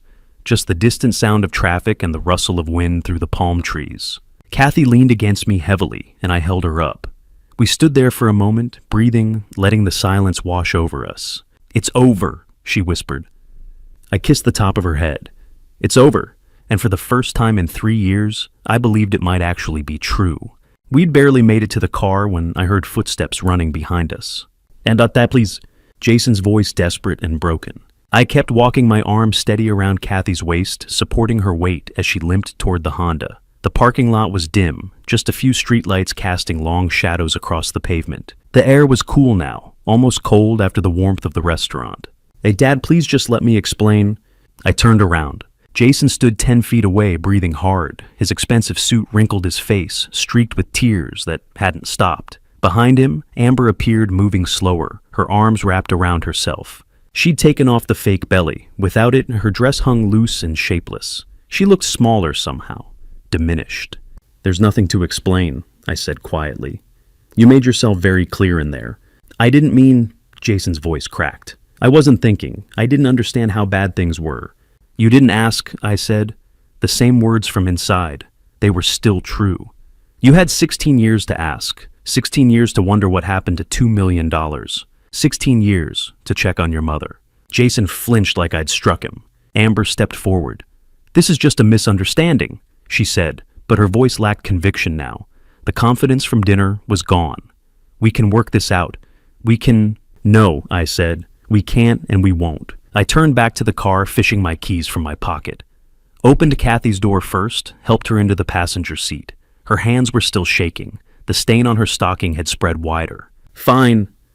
Amber's voice rose sharp and angry. You want the truth? Yes, I'm in debt. $230,000 in credit cards and personal loans. I needed that inheritance money. Jason spun around to face her. What? $230,000. Amber repeated, her voice shrill now. The business is failing. Derek's been stealing from you for years, and I've been trying to keep us afloat while you... You never told me, Jason said, his voice hollow. You said we were fine. You said... Your parents were going to leave it to you anyway, Amber shouted. The insurance money, the house, everything. Why should they keep it when we need it now? The way she said it, like Kathy and I, were just obstacles. Just things standing between them, and money they had already decided was theirs. Jason stared at her for a long moment. Then he said very quietly, Get away from me. Jason, we're done, he said. Whatever we were, whatever I thought we had, it's done. Get away from me.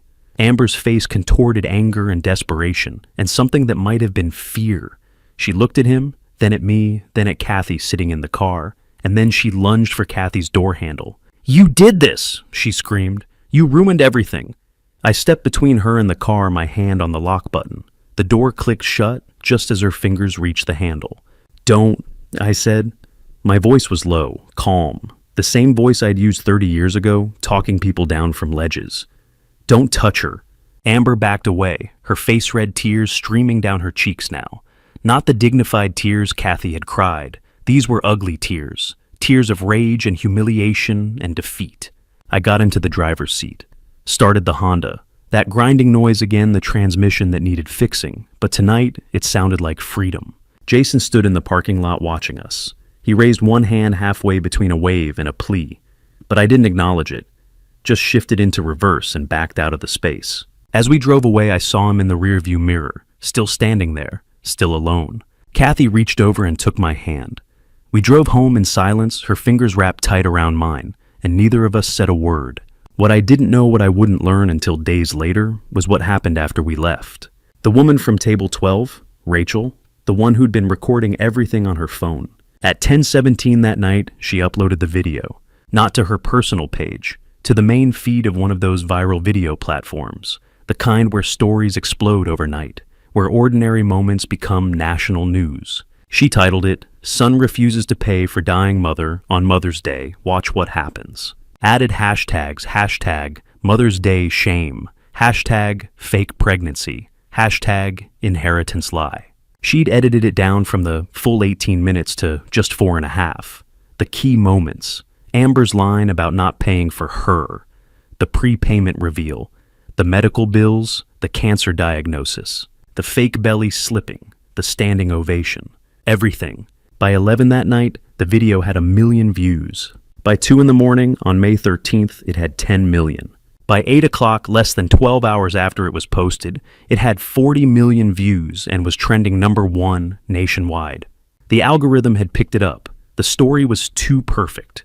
Too outrageous. Mother's Day, a dying woman, a fake pregnancy, a $2 million inheritance, public humiliation at an upscale restaurant. It had everything.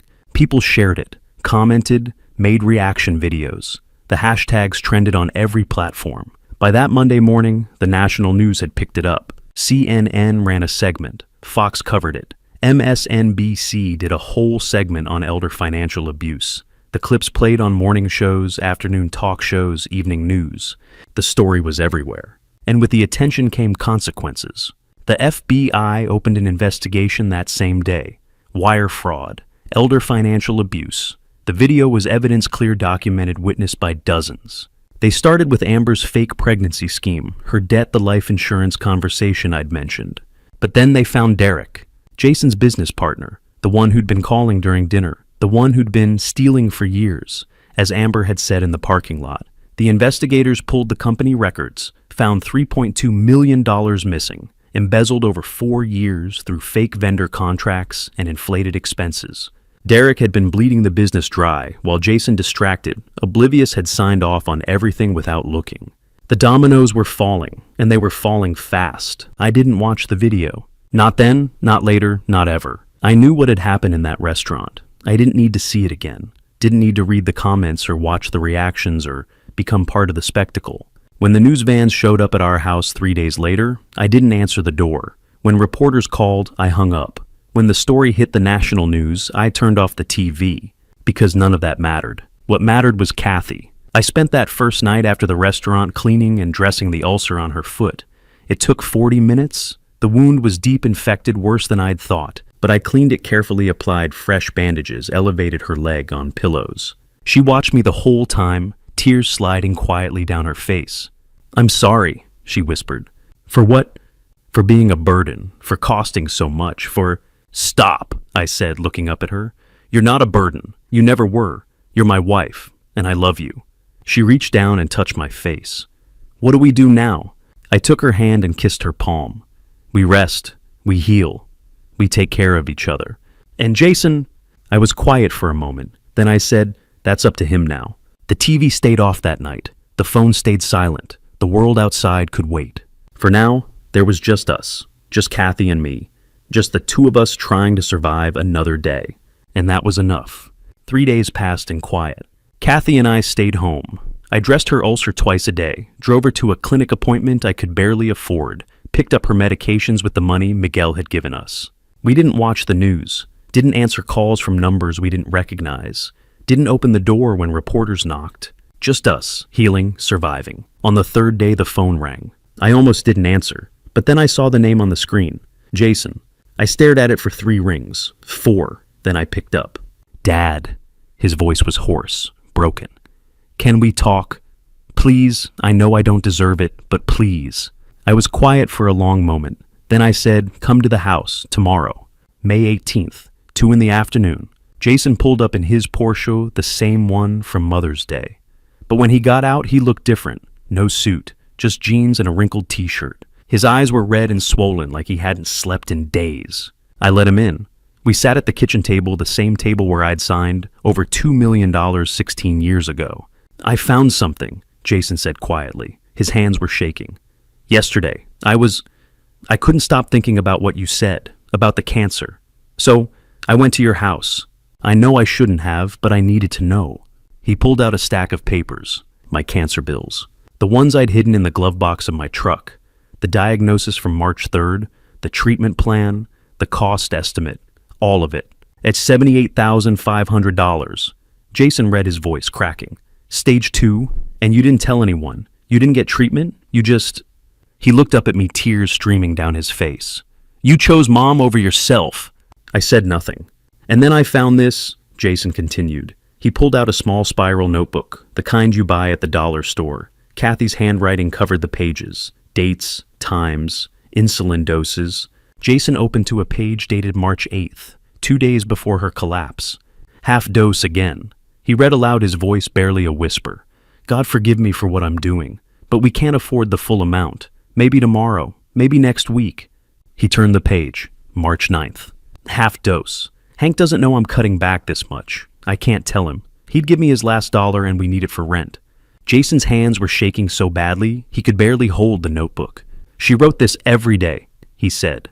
"For months, cutting her doses, apologizing to God, trying to survive."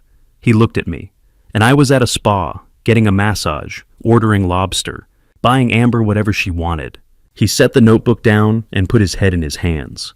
"What have I done?" he whispered.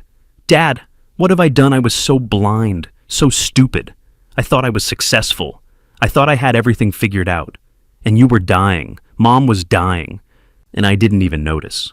He looked up at me, his face destroyed. "I chose money over you," he said.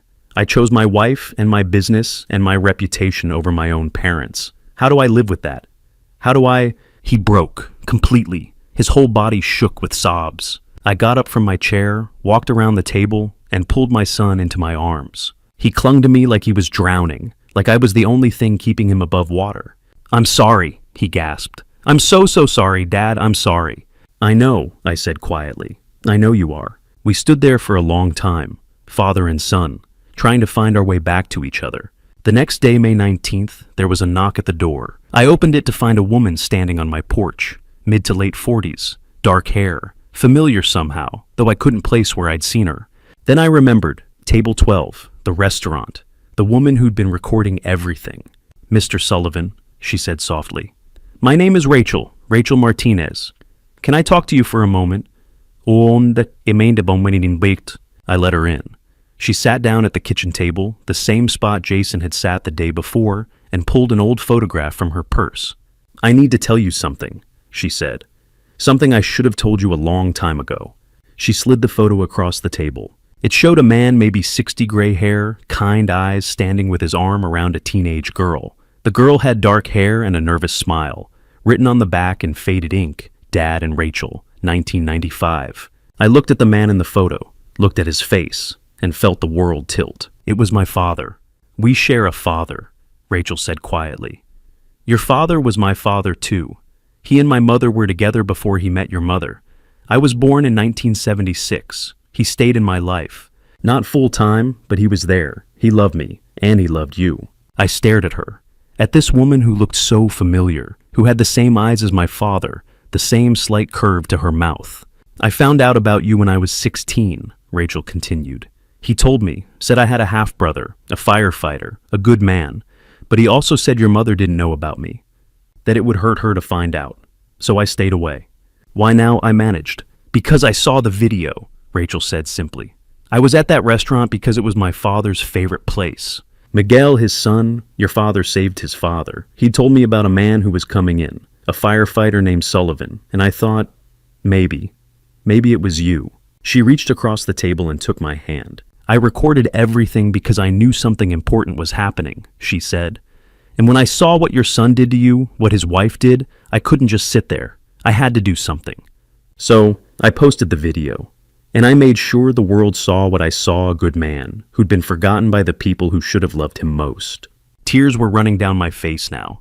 "You're my sister," I said. "I'm your sister," Rachel confirmed. "And I'm not going anywhere. Not anymore." I stood up and hugged her. This stranger who wasn't a stranger. This sister I'd never known I had. And I felt something I hadn't felt in years. Hope. The next day, Jason called me again. "Dad, I did something," he said. "I started a fundraiser online. It's called Help My Parents After I Failed Them." He'd launched it on one of those crowdfunding sites. Set the goal at $250,000, enough to cover the medical debts, the cancer treatment, everything. Within 24 hours, it had raised $180,000. The video had gone everywhere, 40 million views, and people were responding, donating, sharing, leaving comments about their own parents, their own regrets. By August, the total was $427,000. Jason paid off Kathy's medical debt on June 15th, every cent of the $146,300. He paid for my cancer treatment on June 20th, $78,500. The hospital scheduled me for radiation immediately. He bought Kathy an insulin pump on July 10th, $18,000. It changed her life overnight. And he did something else. He moved back home, sold his Porsche, sold the house he and Amber had bought, filed for divorce, walked away from the business with Derek, let the authorities handle it. And he came home. Every morning he drove us to appointments. Every afternoon he helped Kathy with her medications. Every evening he cooked dinner, simple food, nothing fancy, just chicken and vegetables and conversation. Rachel came by 3 times a week. She was a nurse, had been for 20 years, and she helped with the medical care Kathy needed, changed dressings, monitored glucose, taught Jason how to do it right. In June, I started radiation treatment for the cancer. 35 sessions, 5 days a week, 7 weeks total. Jason drove me to every single one. And every night he stayed, slept on our couch, made breakfast in the morning. He was trying, really trying. And slowly, so slowly, I almost didn't notice at first we started to heal. Not just our bodies, our family. September 15th, 2024. 6 weeks after Mother's Day. 2 FBI agents knocked on Amber's apartment door at dawn. I wasn't there. I read about it 2 days later in the Arizona Republic. The headline ran across page 3, "Influencer Arrested After Viral Mother's Day Video." The charges were straightforward wire fraud, identity theft, elder abuse, and criminal harassment. Bail was set at $100,000, an amount Amber, despite the designer clothes and the Porsche lease, couldn't produce. She'd spent it all. The credit card companies had already begun collections. She sat in Maricopa County's 4th Avenue jail awaiting trial. I folded the newspaper and set it beside my coffee. Kathy asked if I felt relieved. I told her I didn't know what I felt. October 10th, 2024. A month later, the Maricopa County grand jury returned a superseding indictment, 12 counts in total. The video had been analyzed frame by frame: the fake pregnancy belly, the blank card 2 weeks prior, the refusal to pay the insurance conversation Jason had overheard in March. Everything was documented. The internet had done the investigators' jobs for them. That same afternoon, Derek Hartman, Jason's business partner, was arrested at his home in Paradise Valley. Federal prosecutors charged him with embezzling $3.2 million over 4 years. Jason had provided the forensic accounting reports his attorney uncovered during the business audit. Derek's Bentley, his second home in Sedona, his wife's jewelry, it all came from money that should have been Jason's. Jason called me that night. His voice was flat. "They got Derek." I heard. "He stole everything, Dad. Everything I was supposed to build for you and Mom." I didn't answer right away. Then I said, "You're building it now." There was a long silence on the line. Finally, Jason whispered, "Yeah, I am." December 15th, 2024. 3 months after the arrest, the trial began in the Sandra Day O'Connor U.S. Courthouse in downtown Phoenix. I did not attend. Neither did Kathy. Our part in the story was over. Jason went, though. He sat in the back row every day alone. The trial lasted only 4 days. Amber's public defender, a sharp young woman named Carla Mendez, had advised her to plead guilty. The video evidence was insurmountable. 40 million people had watched Amber refuse to pay for a dying woman's dinner on Mother's Day. The jury pool had been poisoned by fury long before voir dire began. A plea deal, Mendez argued, was the only path to a lighter sentence. Amber refused at first. She wanted to fight. But on day 3 after the prosecution played the full 18-minute raw video in open court, including the moment she'd laughed and said, "At your age, simple is best," she changed her mind. On the 4th day, she stood before Judge Patricia Moreno and entered a guilty plea on all 12 counts. Judge Moreno did not smile. She'd seen the video. So had her clerks, her bailiff, and half the courthouse staff. The judge asked Amber if she understood that she was waiving her right to trial. Amber said yes. The judge asked if anyone had coerced her. Amber said no. Then Judge Moreno read the sentence. 5 years in federal prison, no parole. Restitution of $230,000 to be paid upon release. 3 years of supervised probation after incarceration. Mandatory financial counseling. A permanent ban from holding fiduciary responsibility over anyone aged 65 or older. Amber stood motionless. Her attorney placed a hand on her shoulder. The judge struck her gavel once, and it was over. Derek Hartman's sentencing came the following week. 8 years. No possibility of early release. He didn't fight it either. The accounting records were irrefutable. I learned all of this from the newspaper. Jason sent me a text message after Amber's sentencing. It said, "It's done." I replied, "How are you?" He didn't answer for 6 hours. When he finally did, he wrote, "I don't know, Dad. I really don't know."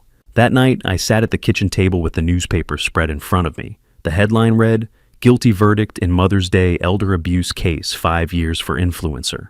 There was a photo of Amber being led out of the courthouse in handcuffs, her head down, her hair covering her face.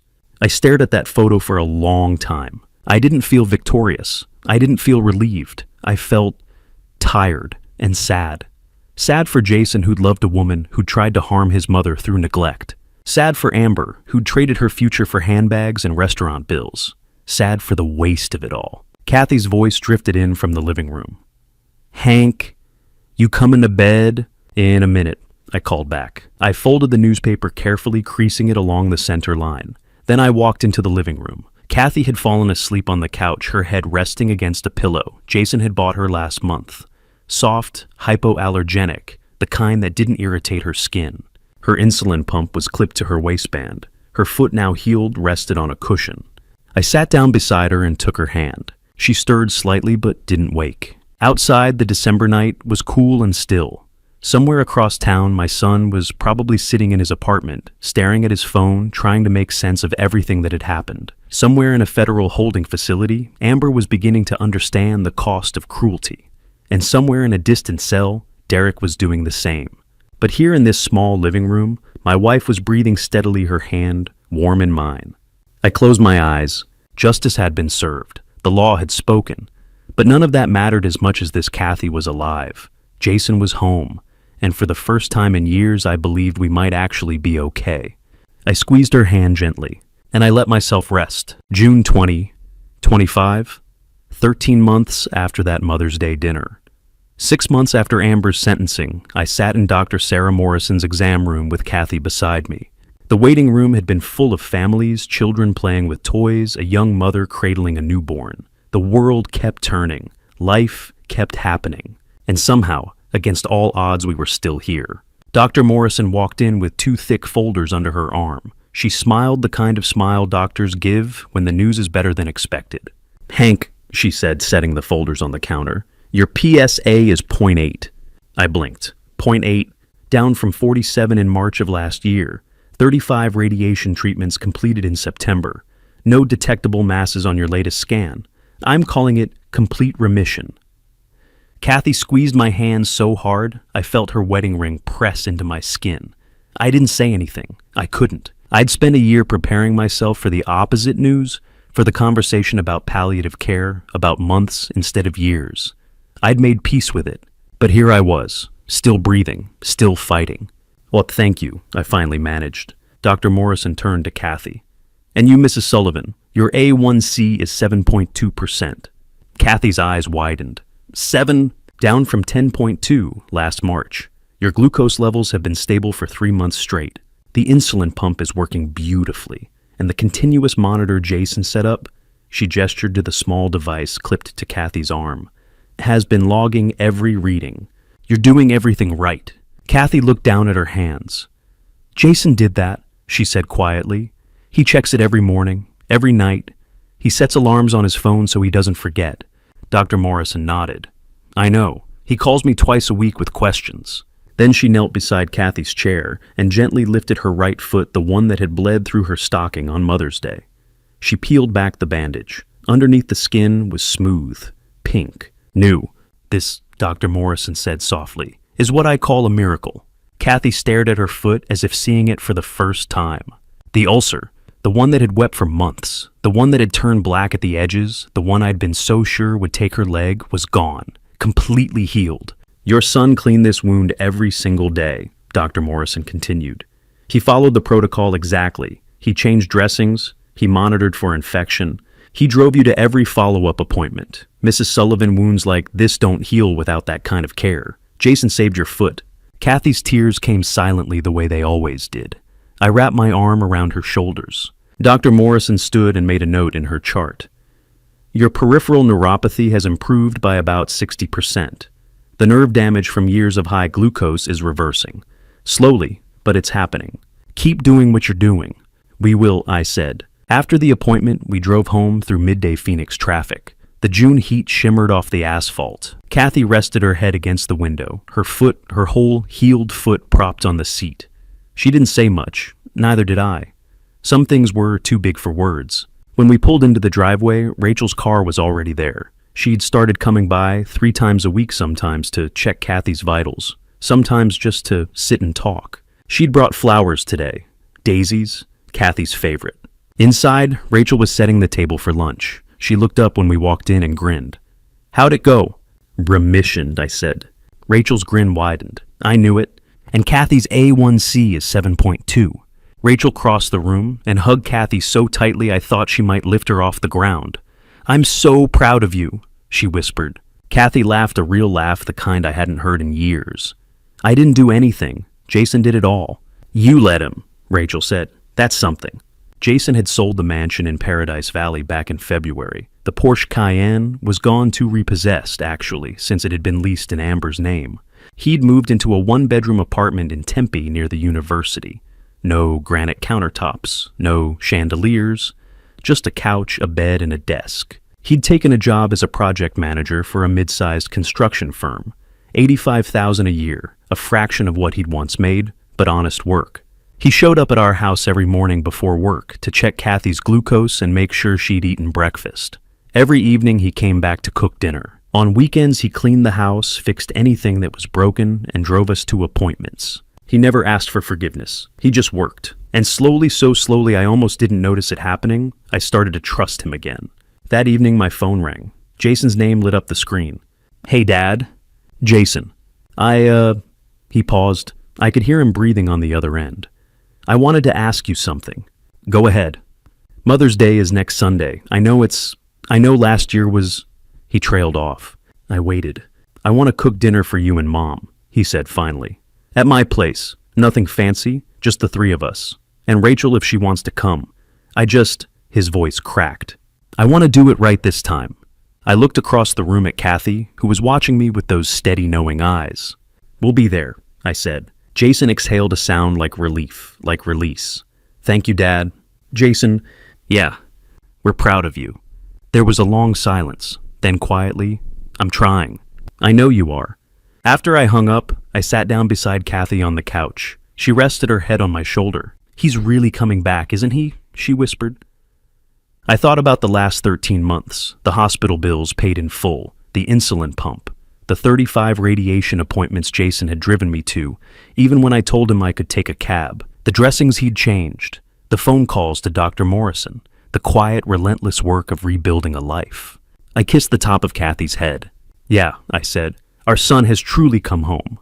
May 11th, 2025. Sunday morning 1 year, and one day after the dinner that changed everything. I woke to silence. Not the heavy, anxious silence of the year before, but the kind that settles over a house when the storm has finally passed. Kathy was still asleep beside me, her breathing steady, her hand resting on the pillow between us. Sunlight filtered through the curtains. The world outside was calm. For the first time in 3 years, I felt at peace. We arrived at Jason's apartment a little after noon. It was a small one-bedroom unit in Tempe, near the university, with a parking lot full of older sedans and a stairwell that smelled faintly of laundry detergent. Rachel pulled up at the same time we did, carrying a bouquet of daisies and a loaf of homemade bread wrapped in foil. "You ready?" she asked, smiling at us. Kathy squeezed my hand. "I think so." Jason opened the door before we could knock. He was wearing jeans and a plain blue shirt, no designer labels, no tailored fit. His hair was a little longer than it used to be. He looked tired, but his eyes were clear. "Hey, Mom, Dad," he stepped aside. "Come in." The apartment was modest, a couch from a thrift store, a small dining table with 4 mismatched chairs, bookshelves made from cinder blocks and planks. The kitchen was tiny, barely big enough for one person, but Jason had somehow managed to cook an entire meal in it. The smell of roasted chicken and garlic filled the space. On the table sat 4 plates, white IKEA ceramics, the kind that cost $1 each, and a small vase holding grocery store carnations. No crystal, no linen napkins, no $142 bottles of wine. It was perfect. Rachel set the daisies beside the carnations and hugged Jason tightly. "It smells amazing in here." Jason smiled, a real smile, the kind I hadn't seen on his face in years. "I've been cooking since 6 this morning. I'm pretty sure I burned the potatoes twice." Kathy laughed. "I'm sure they're wonderful." We sat down together. Jason brought out the food-roasted chicken with rosemary mashed potatoes, only slightly scorched at the edges, steamed green beans, and a salad. It wasn't Mastro's. It wasn't fancy, but every bite had been made with care. For the first hour, we just talked. About small things, Rachel's patients at the hospital, Kathy's new knitting project, the book I'd been reading. Jason told us about his job, about the team he was managing, about a difficult project that had finally come together. He spoke with a kind of quiet pride I hadn't heard from him before, the pride that comes from doing something hard and doing it well. Rachel teased him about his cooking. Kathy told embarrassing stories from Jason's childhood, and I just listened. I listened to my family whole again, sitting around a cheap table in a small apartment. And I realized this was what I'd been fighting for all along. At 2 o'clock, after we'd finished eating and cleared the plates, Jason stood and walked to the kitchen counter. He picked up a thick manila envelope and brought it back to the table. His hands were shaking slightly as he set it down in front of me. "Dad," he said quietly, "I need you to open this." I looked at Kathy. She nodded. I picked up the envelope and pulled out the contents. Inside were receipts, dozens of them, each one stamped "paid in full." Phoenix Multi-Specialty Hospital, $12,847. Paid.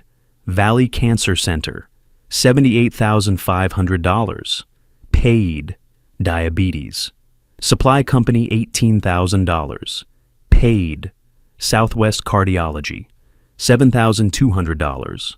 Paid, Community Health Pharmacy, $27,000. Paid, I kept flipping through them, page after page, bill after bill, every single one marked the same way. At the bottom of the stack was a handwritten summary in Jason's blocky script. Total debts paid $253,800. GoFundMe total raised $427,000. Remaining funds $173,200 invested for mom and dad's future care. I stared at the numbers until they blurred. Kathy leaned over my shoulder reading with me. Her hand came up to cover her mouth. "Jason," she whispered. "It's done, Mom." Jason's voice cracked. "All of it. Everything. You don't owe anyone anything anymore."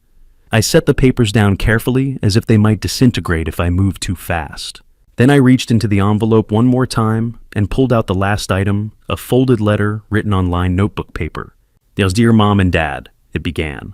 I read it silently at first. Then, because Kathy was crying too hard to focus, I read it aloud. "Dear Mom and Dad, I don't know if I'll ever be able to say the right words. I've tried writing this letter 100 times, and every version feels like it's not enough. But I'm going to try anyway. A year ago, I was the worst version of myself. I was selfish. I was blind. I was cruel. I stood in a restaurant and let my wife humiliate you, and I did nothing. I watched you suffer, and I turned away. I took the money you gave me, money that came from Grandma and Grandpa, money that was supposed to build a future, and I let it slip through my fingers. I let someone steal it. I let someone spend it, and I never once asked you if you were okay. I'm so sorry. I'm sorry I didn't see Mom's illness. I'm sorry I didn't see Dad's treatment bills. I'm sorry I didn't see that you were giving up everything, your health, your home, your dignity, just to survive. I'm sorry I believed that money was the same thing as love. I'm sorry I forgot what you taught me. Dad, you told me once that the measure of a man isn't what he earns. It's what he gives. You gave me everything. You gave me life. You gave me a home. You gave me a future. And when I lost it all, you still gave me a second chance. I know I can't undo the past year. I can't take back the things Amber said. I can't erase the hurt. But I can promise you this, I will spend the rest of my life trying to be the man you raised me to be. I will take care of you the way you took care of me. I will show up. I will ask questions. I will listen, and I will never ever forget what you sacrificed for me. I love you both, more than I know how to say. Jason, by the time I finished reading, my voice was shaking. Kathy was sobbing. Rachel had tears streaming down her face. Jason sat across from us, his head bowed, his hands clasped tightly in his lap. I folded the letter carefully and set it on top of the receipts. Then I stood, walked around the table, and pulled my son into my arms. "You're a good man, Jason," I said quietly. "You're a good man." He held on to me like he was drowning. "I'm trying, Dad. I'm trying so hard." "I know you are, and I'm proud of you." Kathy joined us, wrapping her arms around both of us. Rachel stood too, hesitating for only a second before stepping into the circle. The four of us stood there in that tiny apartment holding each other, letting the weight of the last year finally lift. At 5 o'clock, we moved to the small patio outside Jason's apartment. It overlooked a dusty parking lot and a chain-link fence, but beyond that, the sky was turning gold and pink as the sun began to set. Jason had brought out folding chairs. We sat together watching the light change, saying nothing. Kathy rested her head on my shoulder. Rachel sat beside Jason, her hand on his arm. The air was warm. The world was quiet. I thought about the inheritance I'd given Jason all those years ago. $2 million, a fortune. Gone now, most of it spent, stolen, wasted. For so long I'd believed that money was the legacy I was supposed to leave behind, the thing that would prove I'd done something with my life. But I'd been wrong. The real inheritance wasn't money. It was this. It was sitting on a patio with the people you love, watching the sun go down, knowing that you'd survived the worst and come out whole. It was forgiveness. It was second chances. It was learning that the value of a man isn't what he owns, it's who he becomes when he loses everything. Jason had lost everything, and he'd become the man I always hoped he would be. Kathy stirred beside me. "What are you thinking about?" she asked softly. I looked at her, at the woman who'd stood beside me for 48 years, through pneumonia and warehouse fires and hospital bills and betrayal. At Rachel, who'd found us when we needed her most. At Jason, who'd fallen and gotten back up. "I'm thinking," I said, "that we made it." Kathy smiled. "Yeah, we did." The sun touched the horizon, painting the sky in shades of orange and crimson. Somewhere in the distance, a church bell rang. The day was ending, but we were still here. And that was the legacy I'd leave behind. Not money, not houses, not cars, just love, just family, just this. I squeezed Kathy's hand. We made it, I whispered again. And I knew deep in my bones that it was true. Looking back now, sitting in the quiet of my living room, with Kathy asleep beside me, I realized that this family story wasn't just about money or illness or even betrayal. It was about what happens when we forget to ask the people we love. A simple question. Are you okay? I don't tell you this story to make you pity me or to paint myself as a hero. I tell it because I've learned something in my 71 years on this earth, and I hope, God willing, that it might spare someone else the pain we went through. Don't be like me. Don't wait until you're sitting in a restaurant on Mother's Day, watching your son nod along as his wife humiliates your dying spouse to realize you've lost him. Don't assume that silence means everything is fine. Don't convince yourself that your children will remember your sacrifices without being reminded what those sacrifices cost. Family betrayal is a quiet killer. It doesn't announce itself with grand gestures. It starts small, a missed phone call, an unanswered text, a dinner invitation declined one too many times. It grows in the space between "I'm fine" and the truth. And before you know it, the people you raised, the ones you gave everything for, have become strangers who see you as an obligation rather than a gift. But here's the lesson I want you to take from this family story. Betrayal is not the end. Redemption is possible. Forgiveness is possible. But only if both sides are willing to do the hardest work of all, showing up every single day and choosing love over pride. Jason could have walked away after that night at Mastro's. He could have blamed me for embarrassing him, for ruining his marriage, for exposing his failures in front of 40 million strangers. But he didn't. He chose to come back.